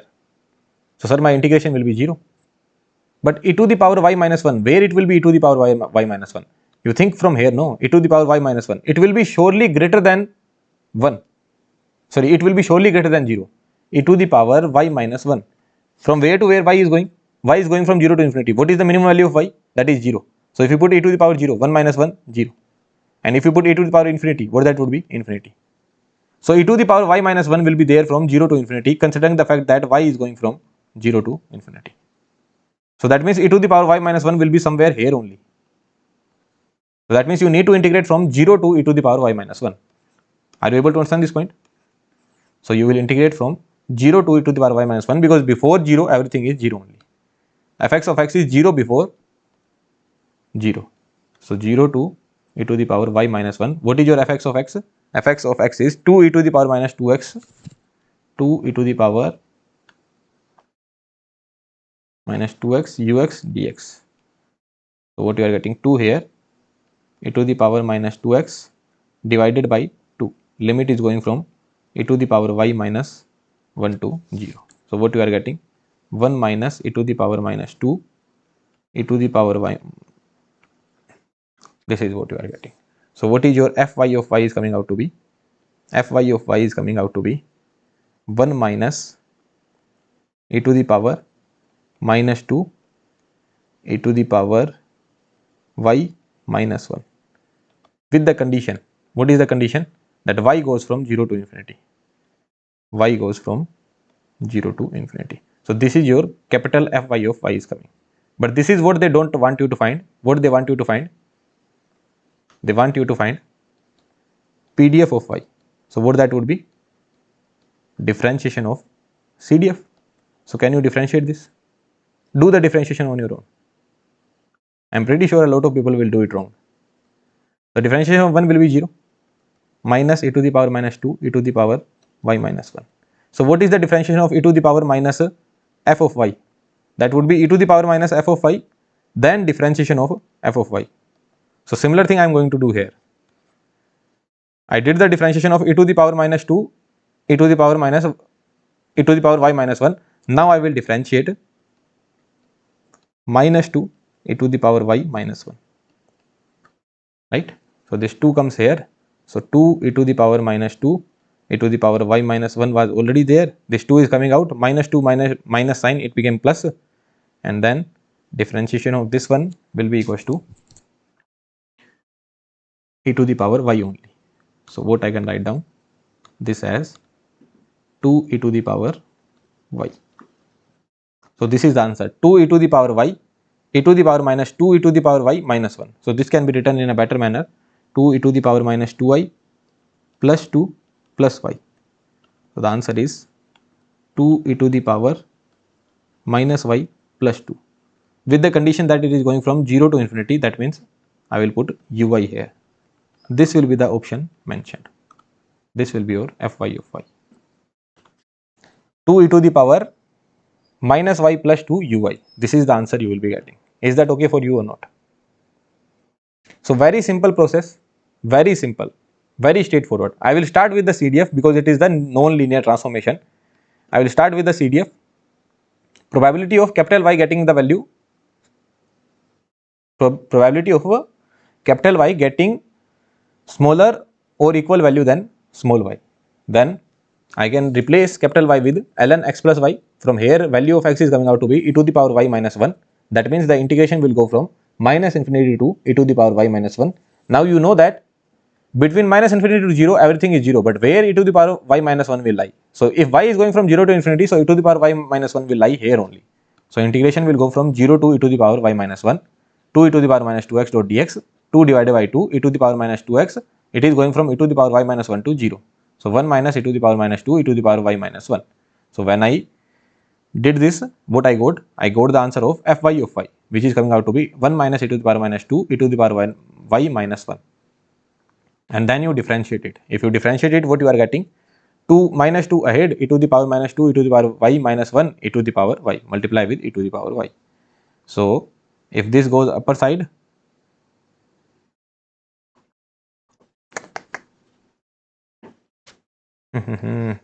no, blunder, big blunder from my side. What I am doing here, 2 into e to the power y was there, no, right? 2 into e to the power y. This is e to the power minus 2 e to the power minus y. So this should be the answer. That's it, nothing else. Okay, this is the answer. This is your fy of y. That's it. No more changes, right? E to the power y, e to the power minus 2 e to the power y. So no more changes. This is the answer. Okay. So in the similar manner, you try this question. I will take a break and then I will come back. You try this question on your own in the similar manner. Okay. I will take a break and I will come. Yeah. So did you try this question? Welcome back. So what we need to find? We need to find the PDF of y. First thing I will say is that x is going from 0 to 2. X is taking values between 0 to 2. So from where to where y will go? If x is equals to 0, y is equals to infinity. If x is equals to 2, y is equals to 1 by 2. So y is actually going from putting x equals to 2, y is equals to 1 by 2. And putting x equals to 0, y is equals to infinity. So y is going from 1 by 2 to infinity. Okay, very simple thing. Then I will make the PDF of x. This is how I can make the PDF of x. This is the PDF of x. Very simply I can make it. What I need to find? I need to find the PDF of y. So what I will start with? I will start with the CDF of y. CDF of y says probability of random variable y taking value lesser than equals to y. So probability of what is the random variable y? 1 by x is lesser than equals to y. What I can do? If I invert them, what will happen? X is greater than equals to 1 by y. Another thing I need to notice is that x is positive. Then only I can invert them. No, if x was negative, then with respect to inversion, the sign would change, and with respect to negative sign as well, the sign would change. Basically, x is greater than 0 and y is also greater than 0. So when I inverted it, the sign got changed. This sign got changed, right? Now probability of x greater than 1 by y, this is what you need to find. So what will be the answer? From 1 by y to infinity, fx of x dot dx. But you know that fx of x is 0, fx of x is 0 after x greater than 2. That means here you will put from 1 by y to 2. Now where 1 by y will be there? So 1 by y will be somewhere here. Why is that so? Because what is the minimum value of y? That is 1 by 2. So that means if I put 1 by 2 here, so I will reach here. And if I put y equals to infinity here, then I will reach here. So basically 1 by y will be lying somewhere in between. What I am saying is that if y goes from 1 by 2 to infinity, then 1 by y will be going from 0 to 2. Because y is actually coming from 1 by x. So this is nothing but x only. So whenever you are solving these kind of problems, you don't need to worry that where my 1 by y will be there. 1 by y will be here or there. It will be always somewhere in between where your PDF is non-zero. Here, where was the PDF non-zero? PDF was non-zero in this particular region. So e to the power y minus 1 will be somewhere in between. So blindly you can integrate from 0 to e to the power y minus 1. So here also 1 by y will be somewhere in between. So blindly you can integrate from 1 by y to 2. So what answer you will be getting? What is the value of fx of x? That is 1 by 2. So 1 by 2 comes outside, then 2 minus 1 by y. So what is the answer we got? So fy of y we are getting as 1 minus 1 by 2y with the condition that y goes from 1 by 2 to infinity. This is your fy of y. And if I need to find the PDF, what I will do? I will differentiate the CDF. So if I am differentiating the CDF, so what is the answer you will get? 1 by 2y square, right? So 1 by 2y square from 1 by y to 0.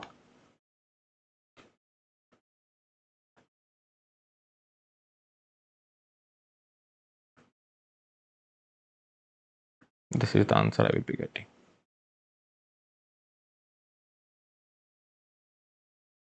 Okay, 1 minus 1 by 2y, here 1 by 2y square from 1 by 2 to infinity.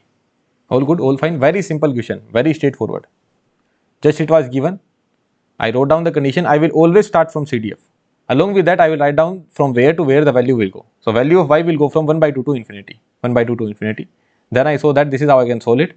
Then I know that probability of x greater than 1 by y, what that would be? From 1 by y to 2. From 1 by y to 2.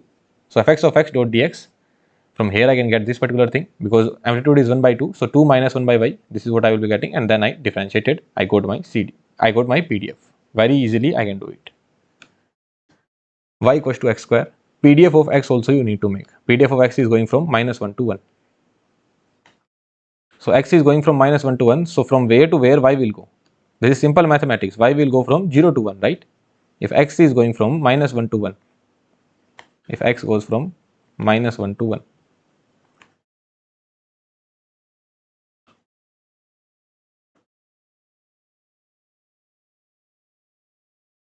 X goes from minus 1 to 1. So y will go from 0 to 1. So I'm not sure about the nature. Here what was the nature? Uniform. But here what is the nature? 1 by 2y square, which is completely different, right? Here the nature was uniform. Here nature is not uniform. So here nature is uniform, but I'm not sure about the nature of y. But I can tell that from where to where y will go. If x equals to minus 1, y will be equals to 1. If x equals to 1, y will also be equals to 1. Then what do you think? What will happen here? If x equals to 0, then y will be equals to 0. If x equals to 1 by 2, the y will be equals to 1 by 4. If x equals to minus 1 by 2, y will be equals to plus 1 by 4 only. So value of y will always be positive. It will be going from 0 to 1. So y goes from 0 to 1. Is that okay for you? Right? What I need to find? I need to find the PDF of y. So I will start with the CDF. CDF says probability of random variable y taking value lesser than equals to small y. What is capital Y? Capital Y is equals to x square. So x square should be lesser than equals to small y.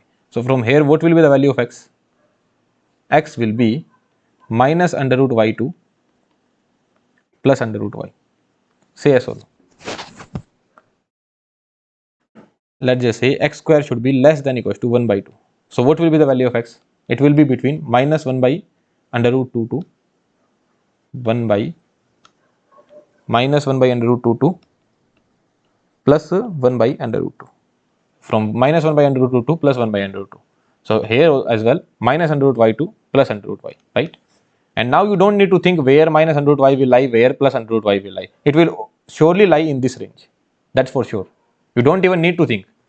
Here will be your minus under root y, here will be your plus under root y. Just think about it. Y goes from 0 to 1. Let's just say y equals to 1 by 2. If y is equals to 1 by 2, that means minus under root y will be minus under root 1 by 2 and plus under root y will be plus under root 1 by 2. So minus under root 1 by 2 will be here, plus under root 1 by 2 will be here. So surely your minus under root y and under root y will lie in this range only. Are you able to understand this point? So that would be minus under root y2 plus under root y fx of x dot dx. That would be 1 by 2 is the amplitude that will come outside, right? 2 under root y. So answer is under root y. Okay. So your fy of y is coming out to be under root y, where y goes from 0 to 1. And if I need to calculate the PDF, what I will do? I will just differentiate it, and what is the answer I will be getting? 1 by 2 under root y with the condition that y goes from 0 to 1. This is the answer. There you go. Very simple. Like there is one particular formula as well. For this kind of question, there is a formula. People usually remember that formula. But in longer run, you will not be able to remember and you will mess it up. So forget about the formula. Go with the concept. Very simple concept. Very easily I have told you this concept. Right? And you are not going to find out this kind of concept anywhere. Okay? So better than focusing on formula, go with the concept. Right? Very easily you can get the answer. Just calculate the PDF and then you have got the CDF. From CDF to PDF, if you need to go, you need to differentiate. What will be the differentiation of under root y? That would be 1 by 2 under root y from 0 to 1. Very easily you can get the answer. Whether they are asking PDF or CDF, whatever they want to ask, you can tell the answer. Right? Let's go to the next one. Y equals to cos x. And PDF of x also I need to make. So here you can see that PDF was uniform. But since this was a non-linear transformation, this was not uniform. This was something else. Right? So yeah. Let's try this one. PDF of x is between 0 to pi. Fx of x is between 0 to pi.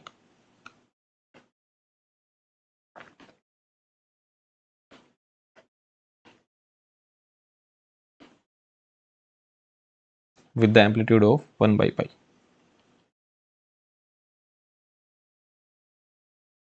Right? Y equals to cos x is given. Y equals to cos x is given. So from where to where y will go? If x equals to 0, what will be the value? Y equals to cos x. You try making the graph. Y equals to cos x. Y versus x, if I make y equals to cos x. So this is how I will get the graph. When x is equals to 0, the value is 1. When x equals to pi, the value is minus 1. So it goes from minus 1 to 1.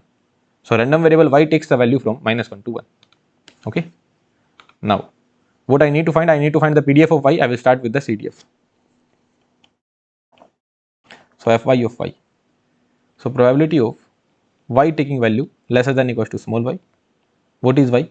Y is cos x lesser than equals to small y. So whenever sinusoid or cosinusoid is coming, always make the graph. Make the graph between y and x. Previously, like here in the first question, we made the graph between y and x. So whenever sinusoid or cosinusoid is coming, so always make the graph. So always prefer making the graph between y and x. So what is the relation? Y equals to cos x is the relation, right? Y equals to cos x. And x goes from 0 to pi only, so I will make the graph between 0 to pi only. That's it. I will make the graph between 0 to pi. So it will go from 1 to minus 1. 1 to minus 1. So I will make the graph between 0 to pi. From 1 to minus 1. Only this much graph I will make. So cos x should be less than equals to y. So let's just say y is equals to 1 by 2.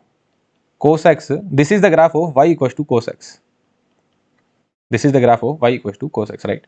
So I am taking small y equals to 1 by 2. So x should be less than equals to 1 by 2. Right? Where will be 1 by 2? This will be 1 by 2. Cos x should be less than 1 by 2, right? This is what they are saying. This is your 1 by 2. This is your 1 by 2.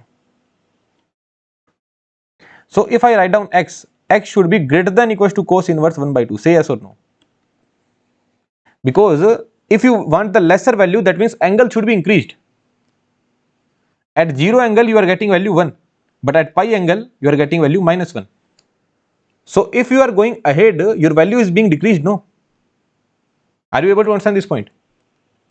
Look, cos x equals to 1 by 2 if I need to solve. So what will be the value of x? Cos inverse 1 by 2. Now if I ask you, cos x should be less than 1 by 2. So what will be the value of x? You know that angle will be cos inverse 1 by 2. But greater sign will come or lesser sign will come? The graph is decreasing, no? The graph is decreasing. So greater sign would come. Because you need the value lesser than 1 by 2. That means you are okay with value 1. You are okay with value minus 1 by 2. You are okay with value minus 1 as well. That means value of x should be greater than cos inverse 1 by 2. Cos inverse 1 by 2. What is this? What is this thing? This value is cos inverse 1 by 2. Cos inverse 1 by 2. So value should be greater than cos inverse 1 by 2. X should be greater than cos inverse 1 by 2. So if your x is greater than cos inverse 1 by 2, then your job will be done. So in case of decreasing graph, this sign will change. Are you able to understand this point? The same thing happened with y equals to 1 by x as well. Let's write it down in a better manner. This was cos inverse 1 by 2. Cos inverse 1 by 2. Right? So similar thing happened with 1 by x as well. So here if you make the graph of y equals to 1 by x, this is your y, this is your x. Y equals to 1 by x. So at x equals to 0 you will throw infinity value, at x equals to 2 you will throw 1 by 2 value. So this is how the graph will go. At x equals to 2 the value will be 1 by 2. So graph is decreasing. If the graph is decreasing, then what will happen here? 1 by x should be less than equals to y. So x should be greater than equals to 1 by y. So sign will always interchange. Right? Similar thing will happen here as well. So just make the graph and then you will be able to think, okay, here cosinusoid is decreasing. If cosinusoid is decreasing, that means for smaller values I will require larger angle. So cos inverse y will show the angle only. What cos inverse y will show? Cos inverse y will show the angle. So I am sure about the angle, but now here greater sign come or lesser sign should come. So how will I think? I think, okay, cos x should be less than equals to y. That means these values I require. If these values I require, what does that mean? That angle should be larger. So x should be greater than equals to cos inverse y. And I am pretty sure that cos inverse y will lie somewhere here. So cos inverse y will lie somewhere here. So what I need to do? I need to integrate from cos inverse y to pi, right? Fx of x dot dx. Amplitude is 1 by pi, pi minus cos inverse y. So answer will be 1 minus 1 by pi cos inverse y. This is the answer with the condition that value of y goes from minus 1 to 1. Value of y goes from, or you can write down y is from minus 1 to 1. And if I need to differentiate it, so basically my fy of y is coming out to be 1 minus 1 by pi cos inverse y, with the condition that y is going from minus 1 to 1. And if I need to differentiate, what I will get? If I differentiate it, so what is the differentiation of cos inverse y? That is minus 1 upon under root y square minus 1. So what answer I will be getting? 1 by pi 1 minus y square. Not under root y square minus 1, it is under root 1 minus y square. So 1 by pi under root 1 minus y square, with the condition that y is going from minus 1 to 1.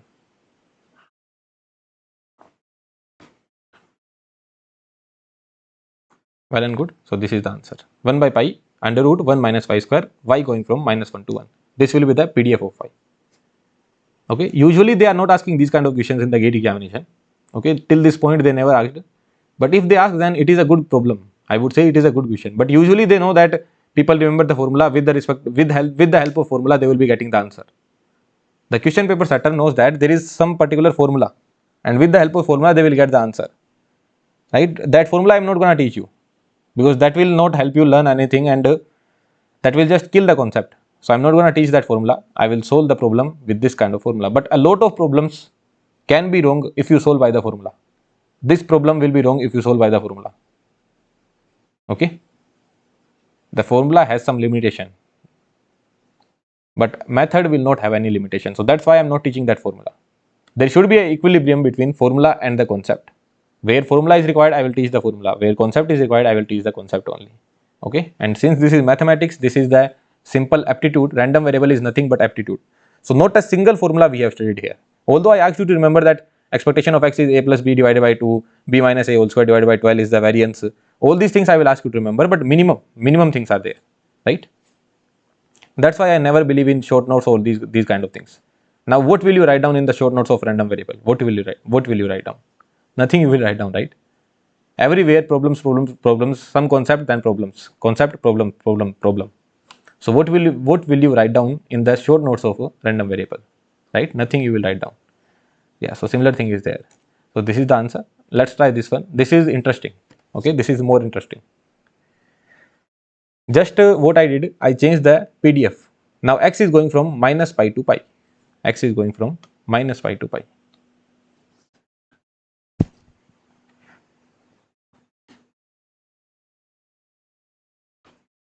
So PDF of x goes from minus pi to pi.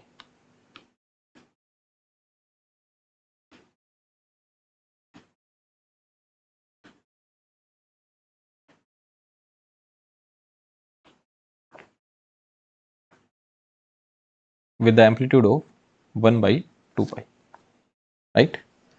And y equals to cos x. This is what is given. Y equals to cos x.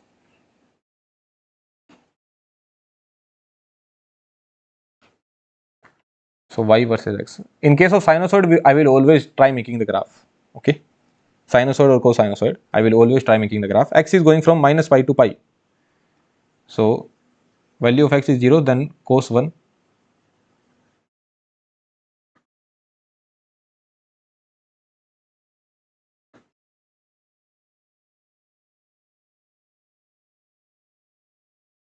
minus pi to pi, right? Now something interesting will come. Let's try solving the problem. So CDF of y, I will start with the CDF of y. So Fy of y will be probability of a random variable y taking value lesser than equals to small y. What is random variable y? That is cos x. So cos x less than equals to y. Now what will come here? What do you think? Let's just say I again take the value of y equals to 1 by 2. Again what I am doing? I am taking y equals to 1 by 2. This is your y equals to 1 by 2. So cos x should be less than equals to 1 by 2. Cos x should be less than equals to 1 by 2. That means this will come into action. Along with that, this will also come into action. So what is this point? This point is, if I am saying that this is 1 by 2, y equals to 1 by 2 I am taking, y equals to 1 by 2 I am taking. That means cos x equals to 1 by 2. So if I am saying that this angle is cos inverse 1 by 2, then what will be this angle? Sorry, what will be this particular angle? What will be this angle? This angle will be minus cos inverse 1 by 2. Basically from here to here this length, and from here to here this length is same, no? If this is alpha, then this will be minus alpha. If this is beta, then this will be minus beta. So if this is alpha, then this will be minus alpha. Are you able to understand this point? Right? So what all things are there in your desired region? The desired region will say that you can go in this range and you can go in this range. So but our y is not 1 by 2, our y is y only. Our y is y only. So what you can see here? What you can see here? What you can see is that x can take value greater than equals to cos inverse y. This we have already seen. X can take value greater than equals to cos inverse y. Or x can take the value lesser than equals to minus cos inverse y. Did you understand this point or not? X can take value greater than equals to cos inverse y and lesser than equals to minus cos inverse y. That means let's just say this angle is minus pi by 3. So every angle lesser than minus pi by 3 will come. That means minus, let's just say this angle is minus pi by 6. Okay, this angle is minus pi by 6. That means minus pi by 3 can also come, minus pi can also come. So every angle lesser than these will come. Are you able to understand this point? So where will be your cos inverse y? Cos inverse y will be somewhere here. So this was your y actually. So cos inverse y will be somewhere here, and minus cos inverse y will be somewhere here. So this will be your minus cos inverse y, and this will be your cos inverse y. So probability of x greater than cos inverse y, what that would be? Pi minus cos inverse y divided by 2 pi plus probability of x less than equals to minus cos inverse y. That would be, what is this length? This length is, this particular length will be pi minus cos inverse y only. This length I am asking. What this would be, this length? Minus cos inverse y minus pi. Basically, if I ask you this length, what do you do? B minus a, no? This length will be b minus a. So similarly, minus cos inverse y minus of minus pi. So that will become plus. So pi minus cos inverse y, pi minus cos inverse y. There you go. Pi minus cos inverse y. Pi minus cos inverse y into 2 pi. Into 2 pi.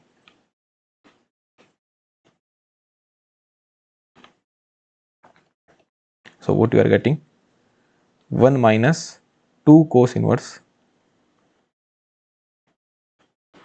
Basically it is same only, nothing different. 2 pi 1 minus cos inverse y by pi. Same thing we are getting, nothing different. So this is your fy of y. And from where to where y will be going? Y is actually going from 1 to minus 1 only. What is the limit of y? Y maximum value can take y. Maximum value can be taken as 1 and minimum value can be taken as minus 1. So y is actually going from minus 1 to 1 only. Right. So what you are getting? Y going from minus 1 to 1, and if you differentiate it, what you will get? 1 by pi under root y square minus 1.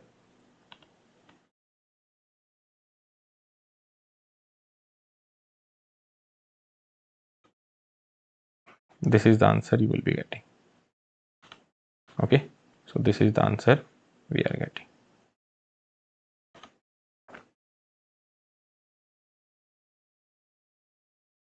One minus cos inverse y divided by pi, 1 by pi under root y square minus 1. Oh, sorry, 1 minus y square. Really sorry guys. Differentiation will be 1 minus y square. Okay, so did you understand this concept? Although no question have been asked till this date, but even if they ask, very easily we will be able to solve. Okay, very easily we can solve these kind of problems. I don't think any other problem is there. Yeah, so that's it. So what is the concept? Concept says simply start with the CDF and you will get the answer. If linear transformation was there, we have already seen. DRV to DRV transformation, already seen. CRV to DRV, already seen. The point was CRV to CRV but non-linear. So that we have seen now. Always start with the CDF and go to the PDF. CDF differentiate, you will get the PDF. How will you calculate the CDF? Basic formula. Basic formula. Very basic formula. Okay. Very basic question as well. Now this is a GATE PYQ only. Very good question. So try doing it on your own. Try doing it on your own. So U and V are two identical, two IID RV with zero mean. CDF of U and 2V are fx and gx respectively. Correct statement. Did you understand this point? Did you understand what question is saying? U and V are two independent and identical random variables having zero mean. So can I say my U is uniformly distributed between minus 1 to 1? Yes.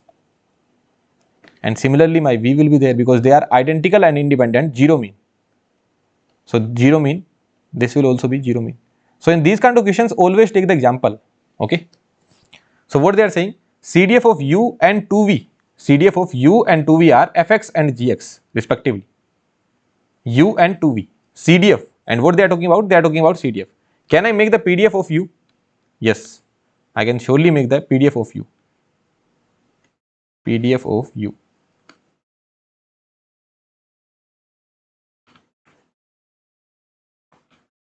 So that will be between minus 1 to 1.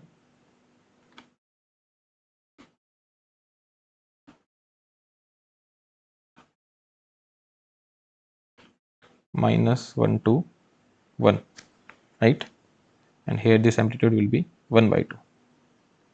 So fu of u versus u, right?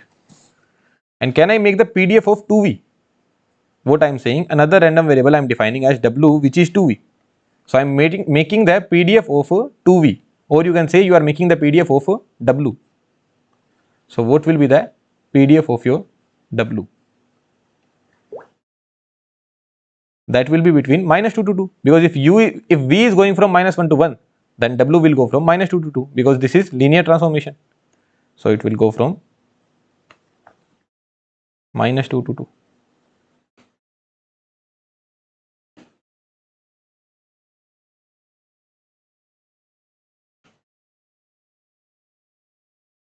So this will be your 1 by 4.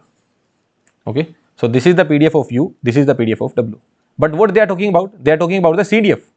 So they are talking about fx and gx. So from PDF to CDF, if you need to go, what you need to do? You need to integrate the PDF. So can I make fx? Surely I can make fx. What I will do? I can surely make the fx. The fx will look something like this. What is your fx? Fx is the CDF of u.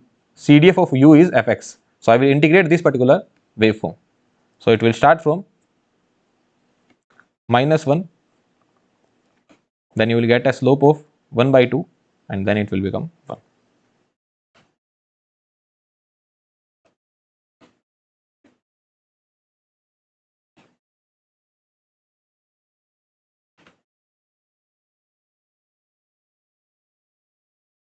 This is your fx, right? Can you make gx as well? Surely you can make gx as well.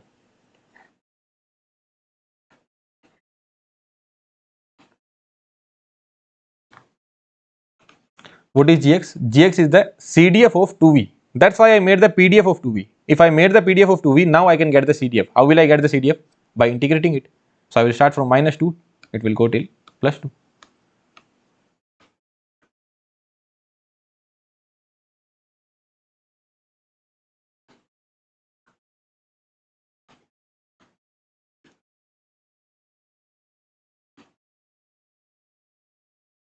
This is your gx.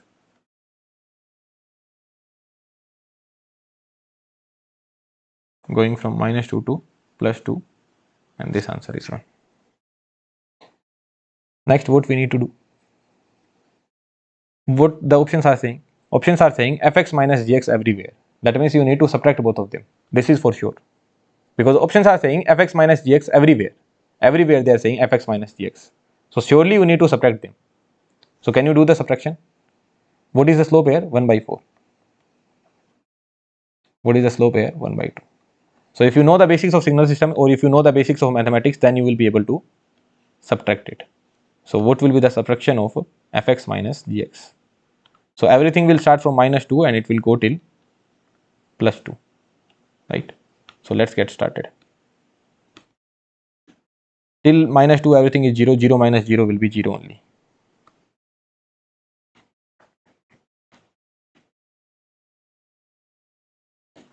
Then fx minus gx we need to do, no? Fx minus gx. Fx minus gx we need to do.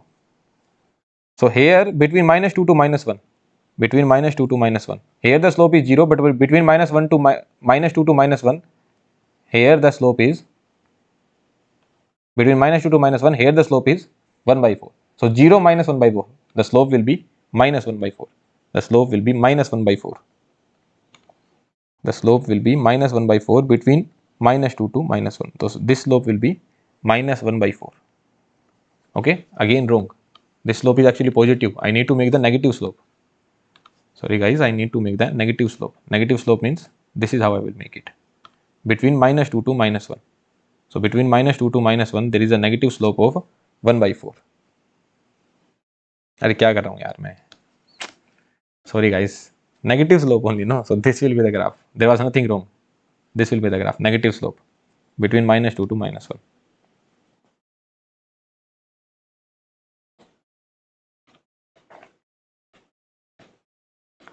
Actually, it's been like roughly around 9 a.m. in the morning and I did not sleep for the whole night. That's why it is all happening. Okay, so never try all these things. I have just built up the habit. These kind of habits I have built up, like I sleep at any random time and all these things I do, and that will hamper my health for sure. As an educator it is fine, but as a student it is not fine. Although as an educator also it is not fine, but it is what it is. I am trying to improve and surely I will improve one day. But yeah, so that's why these kind of errors are happening. 0 and here minus 1 by 4. So slope will be minus 1 by 4 here. So what will be this point? This point will be 1 by 4. So this value will be 1 by 4. And you can surely see here at minus 1 you are getting 0 and here you are getting value 1 by 4. This value will be 1 by 4 only. This value will be 1 by 4. And what do you think what this value will be? This value will be 3 by 4. This value will be 3 by 4, right? Now between minus 1 to plus 1, between minus 1 to plus 1, here the slope is half, here the slope is 1 by 4, right?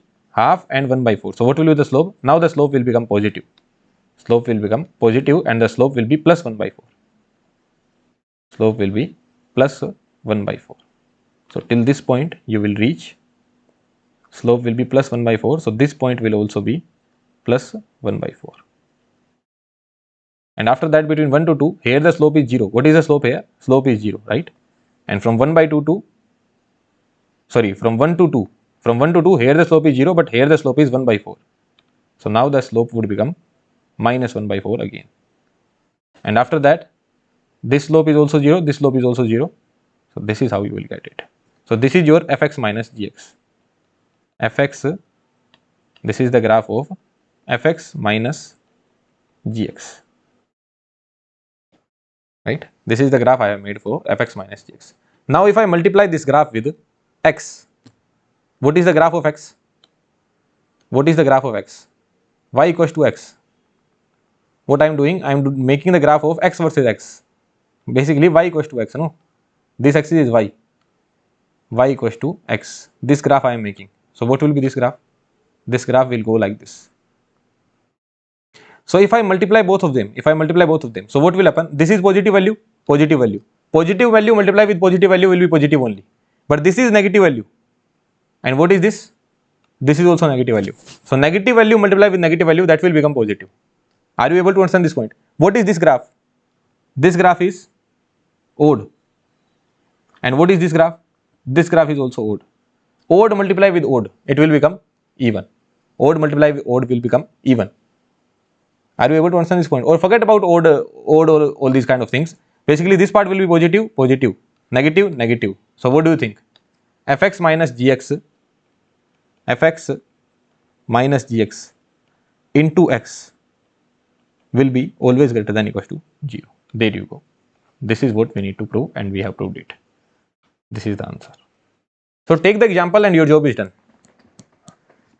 Identical and independent random variables were given. I took the example, then they were talking about u and 2v. So I made the PDF, then I made the CDF because they are talking about CDF. So before that I know the PDF, then I made the CDF. Then I subtracted both of them and then I multiply with x. I got to know that they will always be positive. But here these options will be wrong. That fx minus gx is always greater than 0. No, sometimes it is positive, sometimes it is negative. Fx minus gx always less than 0. No, sometimes negative, sometimes positive. So this is also wrong. And fx minus gx multiply with x always less than 0. No, always greater than 0, because positive part multiply with positive part will be positive, negative part multiply with negative part will be positive. So option D is correct. Let's go to next question. So this is going to be our final question of random variable of the whole chapter of whole random variable. This is going to be our final problem. And this was asked in GATE 2014. GATE 2014. Only the section A was asked. B, C, D, E I have framed on my own. Okay. So x1, x2, x3 are identically distributed random variable going from 0 to 1. And what we are asking? x1 plus x2 should be less than x3. 3-dimensional random variable is coming. 3 random variables are coming. I told you one thing, central limit theorem. If more than 2 comes, what you will think? Okay, if more than 2 are coming, then sir, I know that whatever the addition subtraction you are doing, the resultant will be Gaussian. So this is what I will be thinking, and I will be solving this problem with respect to x, y, z.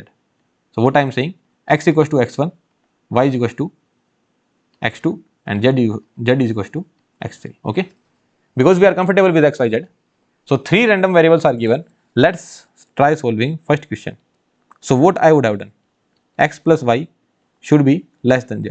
So then I will say probability of x plus y minus z should be less than 0. And now I can call it w. So probability of w less than 0, that would be equals to q of 0 minus yq, because I know that this w will be Gaussian, right? What is w? W is x plus y minus z. Since more than 2 are there, that means this will be Gaussian. Nearly Gaussian, you can say, not purely Gaussian, nearly it will be Gaussian. So what will be your mu of w? Mu of w will be equals to mu of x plus mu of y minus mu of z. And from here you can see that mu is 1 by 2 and my variance is 1 by 12, right? So what you will be getting? 1 by 2 only. And what is the variance? Sigma w square. 1 by 12, 1 by 12, 1 by 12. Basically sigma x square plus sigma y square plus sigma z square. So 3 into 1 by 12, that is equals to 1 by 4. So sigma w is 1 by 2, right? So here what I need to write down? Mu of w divided by sigma w. Q of 0 minus mu of w. What is the value of mu of w? That is 1 by 2 divided by what is the value of sigma w? That is also 1 by 2. Answer is coming out to be q of minus 1. q of minus 1. ये क्या दिक्कत हो गई भाई? q of minus 1. Z is less than 0 or Z greater than 0? What did they ask? I guess it was greater than 0. Let me check the question again.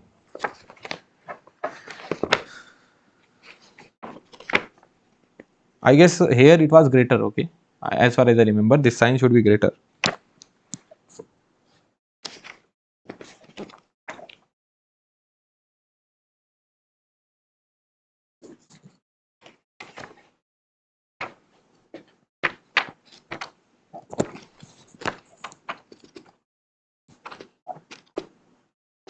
कहाँ गया भाई?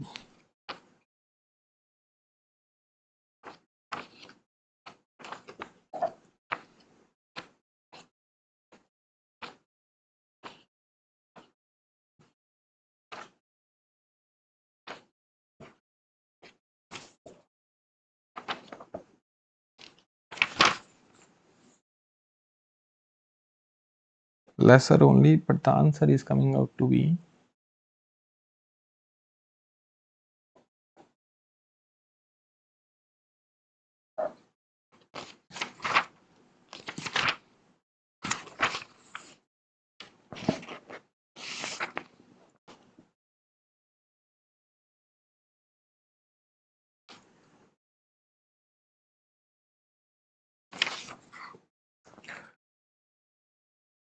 q of minus 1.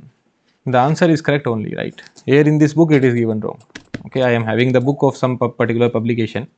It is given wrong here. Q of minus 1 answer is coming, no?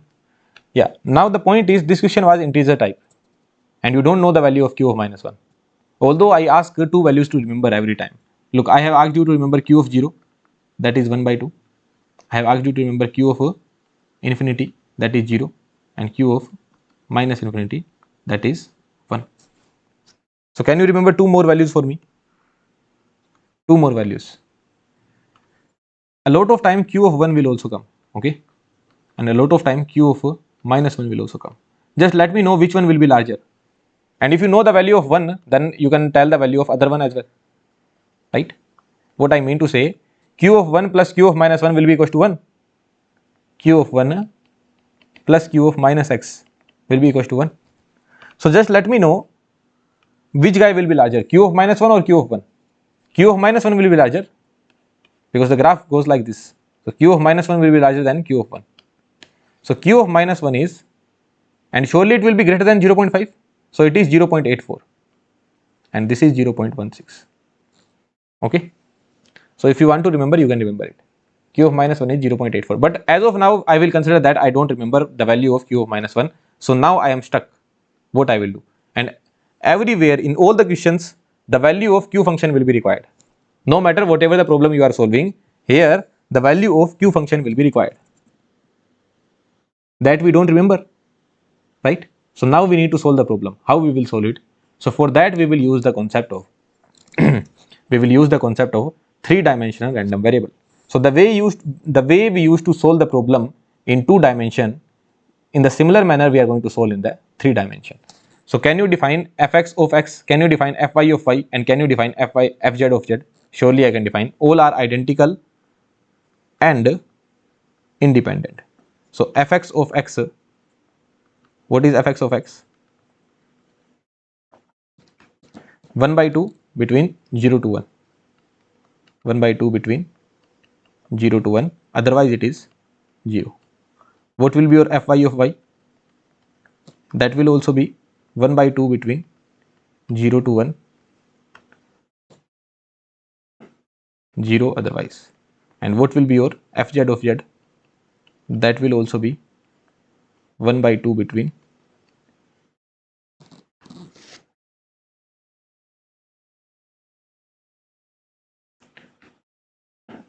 0 to 1, 0 otherwise.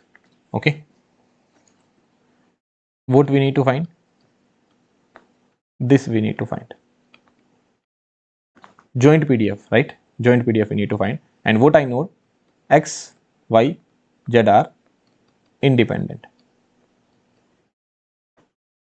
And if they are independent, that means fx of x, fy of y dot fz of z. Similar process we are following, ditto similar process. So what will be the answer?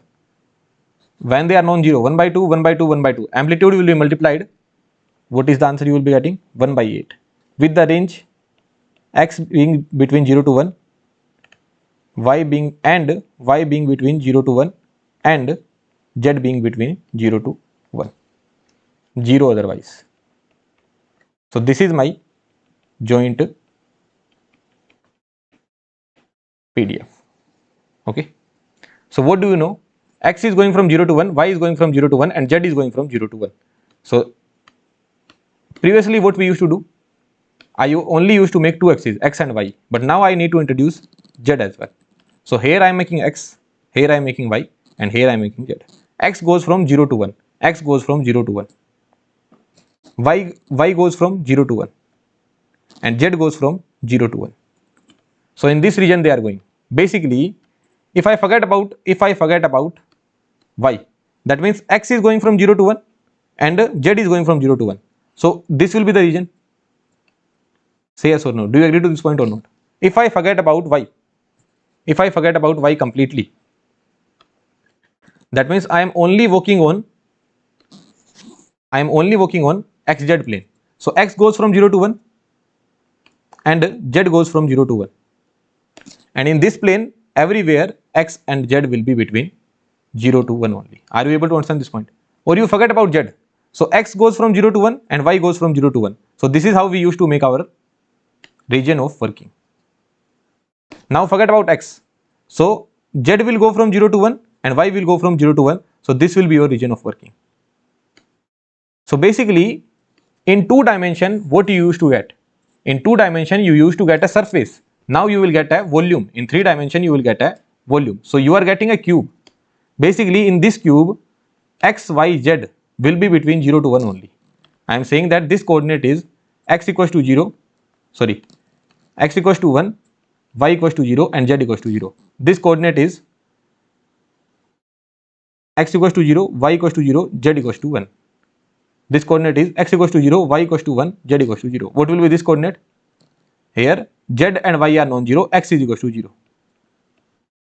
What will be this coordinate? So in this manner, you can tell the coordinate. What will be this coordinate? This coordinate will be 0, 0. Now what will be this coordinate? Here, your x and z are non-zero, but y is 0. So 1, 0, 1. So in that manner, you can tell all the coordinates. Is that clear to you or not? So I am just removing some coordinates. I am just telling that this is how we can tell the coordinates. Right? Now what they are asking? Probability of x plus y less than z. So there what used to happen? probability of, let's just say, x plus y less than 2. So what we used to do, we used to make the line of x plus y equals to 2 like this. X plus y, let's just say it was 1. So we used to make the line of x plus y equals to 1. This was the line of x plus y equals to 1, and then we find the region of operation. So here, what is the scenario? Probability of x plus y less than z. This is what we need to find. Probability of x plus y less than z. This is what we need to find. So here, what I will make, x plus y equals to z. So now this will represent a plane. Okay, what this will represent? This will represent a plane. In the previous video, I said that x equals to y equals to z. This will represent a plane, but that was wrong. This will represent a line actually.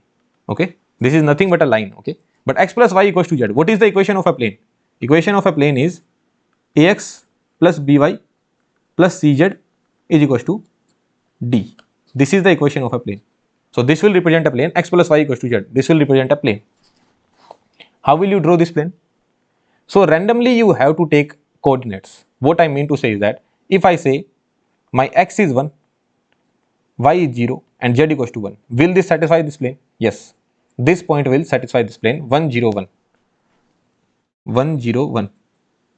Where will be 1 0 1? X is 1, y is 0 and z is 1. This will be the point 1 0 1. This point will be there 1 0 1. So I have to take those points which will satisfy this equation of plane, nothing else. What I am saying, I am taking those points which will satisfy this equation of plane, considering the fact that x, y, z all are between 0 to 1 only. X, y, z are between 0 to 1 only. So I have to take the values in a manner that everything lies between 0 to 1 only. Are you able to understand this point? To make a line, how many points you require? If I give you 2 points and I ask you draw a line which is passing through these 2 points, then only you can draw only one line. Similarly, to make a plane, how many points you will require? 3 points. So what I am doing, I am thinking of 3 points. That is, first one is 1 0 1. What could be the second one? Second one could be x is 0, y is 1 and z is 1. Here x is 0, y is 1 and z is 1. 2 points. Both of the points will lie on this plane. Let's think about third plane. Let's think about third point. One point I have made, second point I have made, and third point I need to think. I cannot take 1 1 0. I cannot take 1 1 0. That would be wrong, right? 1 1 0 would be wrong. So what I will take? And it should be between 0 to 1. So what point I can take? I can take x equals to 0, y equals to 0 and z equals to 0. X equals to 0, y equals to 0, z equals to 0. So 0, 0, 0. So you have got 3 points. What you need to do? You need to join them. Join all of them. This is joined with this one, this is joined with this one, and this is joined with this one. So basically this is the plane. This is the plane of x plus y equals to z. This is the plane of x plus y equals to z. X plus y equals to z. This is the plane of x plus y equals to z. Are you able to understand this point? Surely you are able to understand this point. But now what is our concern? Our concern is I need to make x plus y less than z. So let's check this point. Will this point satisfy our condition or not? Because here what will happen? Either this region will be into action, not region, either this volume will be in action or this volume will be in action. Because this is a plane, no. Lesser than this or greater than this. This is not a line, this is a plane. Lesser than this, that means all these volume will come into action. And greater than this, that means all these volume will come into action. So now the volume will come into action. So x plus y less than z. So here the value of x is 0, value of y is 0, the value of z is 1. So 0 less than 1, yes. That means this region will come into action. Sorry, this volume will come into action. So now I need to calculate the volume integration here. Are you able to understand this point or not? This is the volume integration that we need to calculate. So this will be our answer. Our answer of x plus y less than z will be this volume integration. So what will be the answer?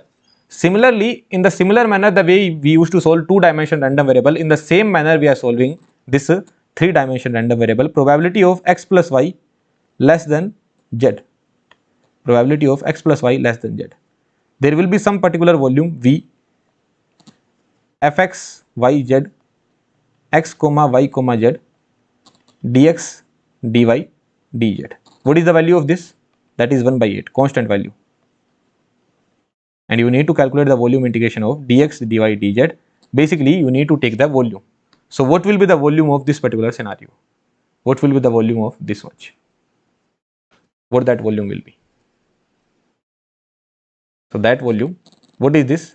This is a pyramid. Okay, so that volume will be 1 by 3 into area of base, 1 by 3 into area of base into height. So you will remember this. In aptitude also we studied. So 1 by 3 into area of base. What will be the area of base? Half into base into height. Into height. Height is 1. So what is the answer you are getting? 1 by 6. Is that okay for you? Just 1 second, guys. Yeah, so what is the area you are getting? That is 1 by 6. And really sorry guys, a big blunder, like a senseless mistake. Very senseless mistake, right? What will be the amplitude? Amplitude will be 1 only, no? So you should always slip. What is the conclusion? You should always maintain your slip cycle, right? If you don't maintain your slip cycle, then you will write down, if x is between 0 to 1, then your value of PDF, your amplitude of PDF will be half. A big blunder from my side, right? 1 into 1 into 1, that will be 1 only. So yeah, really sorry for this kind of mistake. Like this will just, like, those who have been following, like they would think what he is doing. I'm really sorry for that. Like some people might have wasted their 10 to 15 minutes thinking about what he is doing. But till this point you should be confident enough, right? Here 1 by 2 should not come, 1 should come. So he is doing some blunder which he will modify later on, right? And really sorry for this mistake. Okay, these things should not have happened. So this 1 by 8 will not come, this will be 1 only. Yeah, so now you tell. So this was our region of, I should not say region of operation, this was our volume of operation, right? In this particular volume, we need to tell the volume. That volume was 1 by 3 into area of base into height. Area of base is half into base into height. Area of base, what is the base? Base is triangle, no? Base is the triangle. Base is triangle. So what is the area of this base? That is half. And what is the height? This is the height. Height is 1. So what is the volume you are getting? 1 by 6. So what will be your answer? Answer is 1 by 6. Okay. So probability of x plus y less than z is coming out to be 1 by 6 only. So actually it is given correctly in the book. What we are doing wrong here? What mistake we are doing here? Okay. Sorry guys. W less than 0, right? Again there is a mistake. Too many mistake in this video. 1 minus. We remember the formula for W greater than 0, no? We remember the formula for W greater than 0. Too many mistakes are there. In this video, too many mistakes are there. Okay. So we remember the formula for W greater than 0, right? So 1 minus 1 by 2, 1 by 2. So this will be equivalent to Q of 1. I remember the value of Q of 1, that is 0.16. And if you solve 1 by 6, 1 by 6, this is exact answer, and this is approximated answer. Q of 1 is approximated answer and 1 by 6 is the exact answer. So what is the answer you are getting? 0.167. 1 by 6 is 0.167. Okay. So yeah, both answer would be correct, but you will not know the value of Q of 1. If you know the value of Q of 1, then your job is done. Now just for the practice purpose, you solve this question as well, this question as well, this question as well, this question as well. You know one thing, that our value of x, y, z will be going from 0 to 1, 0 to 1. So again and again you will be getting the same cube. This cube you will be getting everywhere. Just this plane will change. This particular plane will change. So what is the next question? The next question says probability of x plus y plus z should be taking the value lesser than 1. X plus y plus z taking the value lesser than equals to 1. What does that mean? That means my target would be to get this plane and then the volume, right? And I know that I need to add pages. What I know?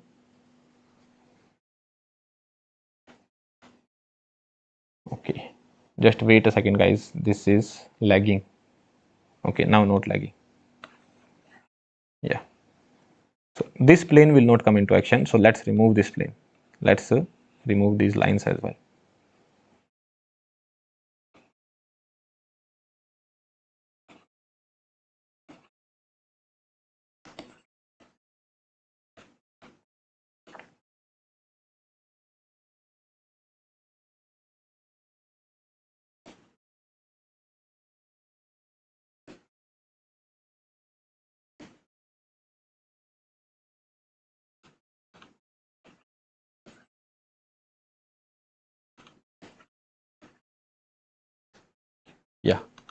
So x is going between 0 to 1, y is going between 0 to 1, and z is going between 0 to 1.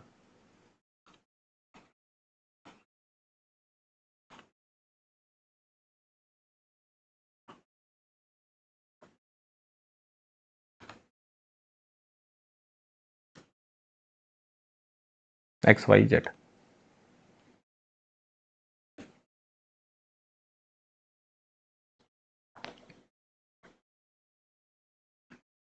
All fine? Okay, all good. Yeah, now x plus y plus z should be less than equals to 1. This is our target.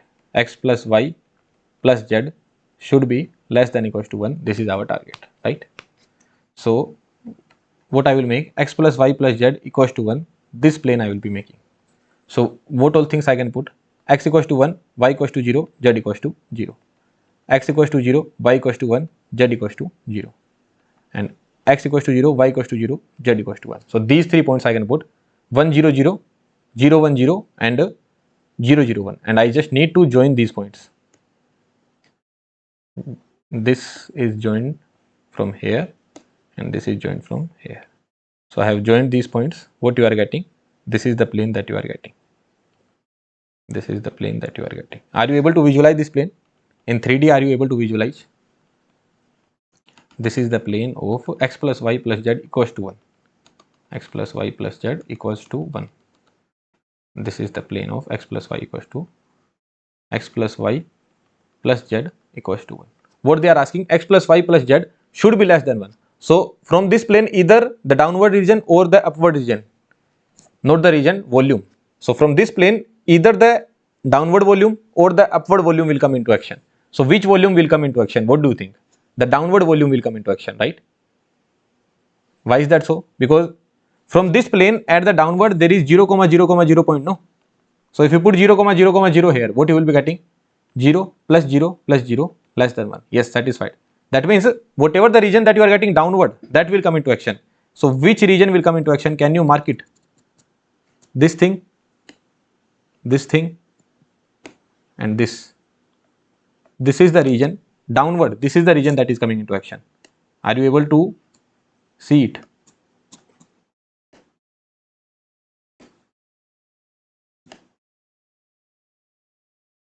Right?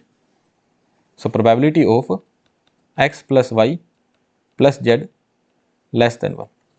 What that would be equivalent to? F x comma y comma z, x comma y comma z, dx dy dz with volume 1. So this value I know already 1. So dx dy dz. Isn't it again the pyramid only, right? It is the same structure. Say yes or no. So what will be the answer? 1 by 3 into area of base. You see the base. What is the base? Triangular base is there. This is the length, this is the height. So what will be the area? Half.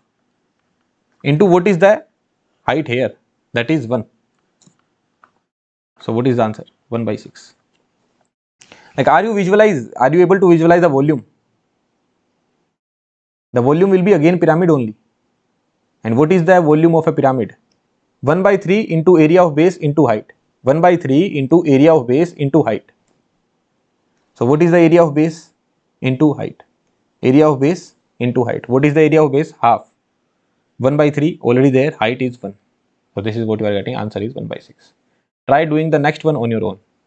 Here I should have copied this diagram, but again we will have to draw the diagram. So for the answer of next one is 1 by 6. For the answer of this one is 1 by 6. For the answer of this one was 1 by 6. What do you think? What will be the answer of this one? But let me know what will be the answer of these two.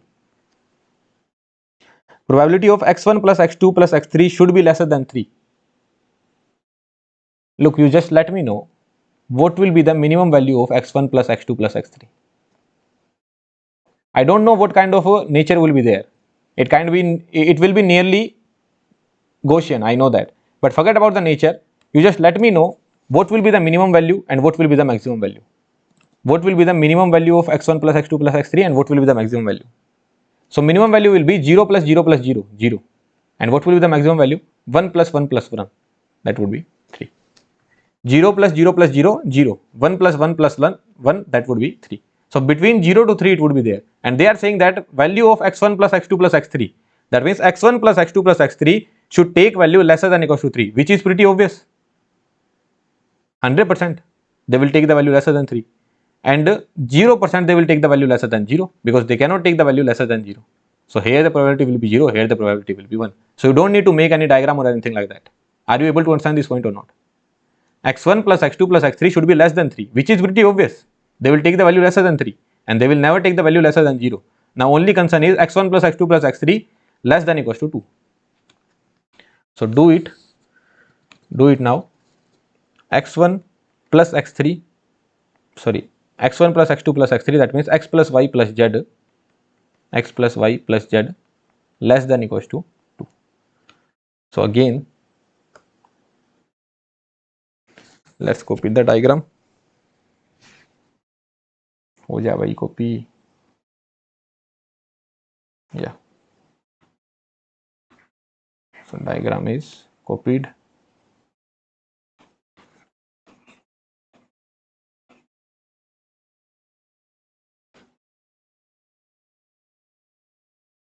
Let's keep these points as it is.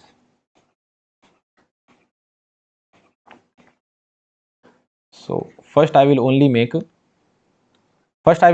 this cube. Now what is my target? I need to make this plane x plus y plus z is equals to 2. This plane I need to make, right? So what points I can put? X equals to 0, sorry, x equals to 1, y equals to 0 and z equals to 1. 1 0 1.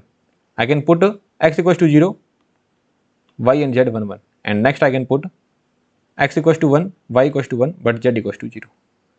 That means this point I can put. Which point I can put? This point I can put. X equals to 1, y equals to 1 and z equals to 0, because 1 plus 0 will be equals to 2. So these points I can put, and then I need to join these points. So this point will be joined with this one and this point will be joined with this one. Now you need to take the region of operation. So what do you think? What will be your region, not region of operation, again I am saying the region. What will be your volume of operation? So what will be the volume you will be working in? So what they are asking?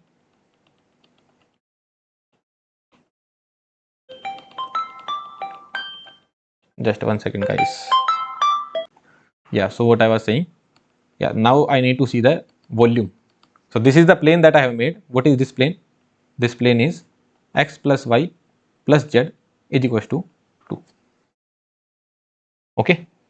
Now I will put this point 0 comma 0 because this is the plane here. 0 comma 0 will be lying here and other points will be here. So I will put 0 comma 0 comma 0 and I will check whether this will come into action or not. So 0 plus 0 plus 0. So 0 less than 2. Yes, satisfied. That means my region of working will be downward. This will be my region of working, right? All this will be my region of working. This will also come into my region of working. That will be downward.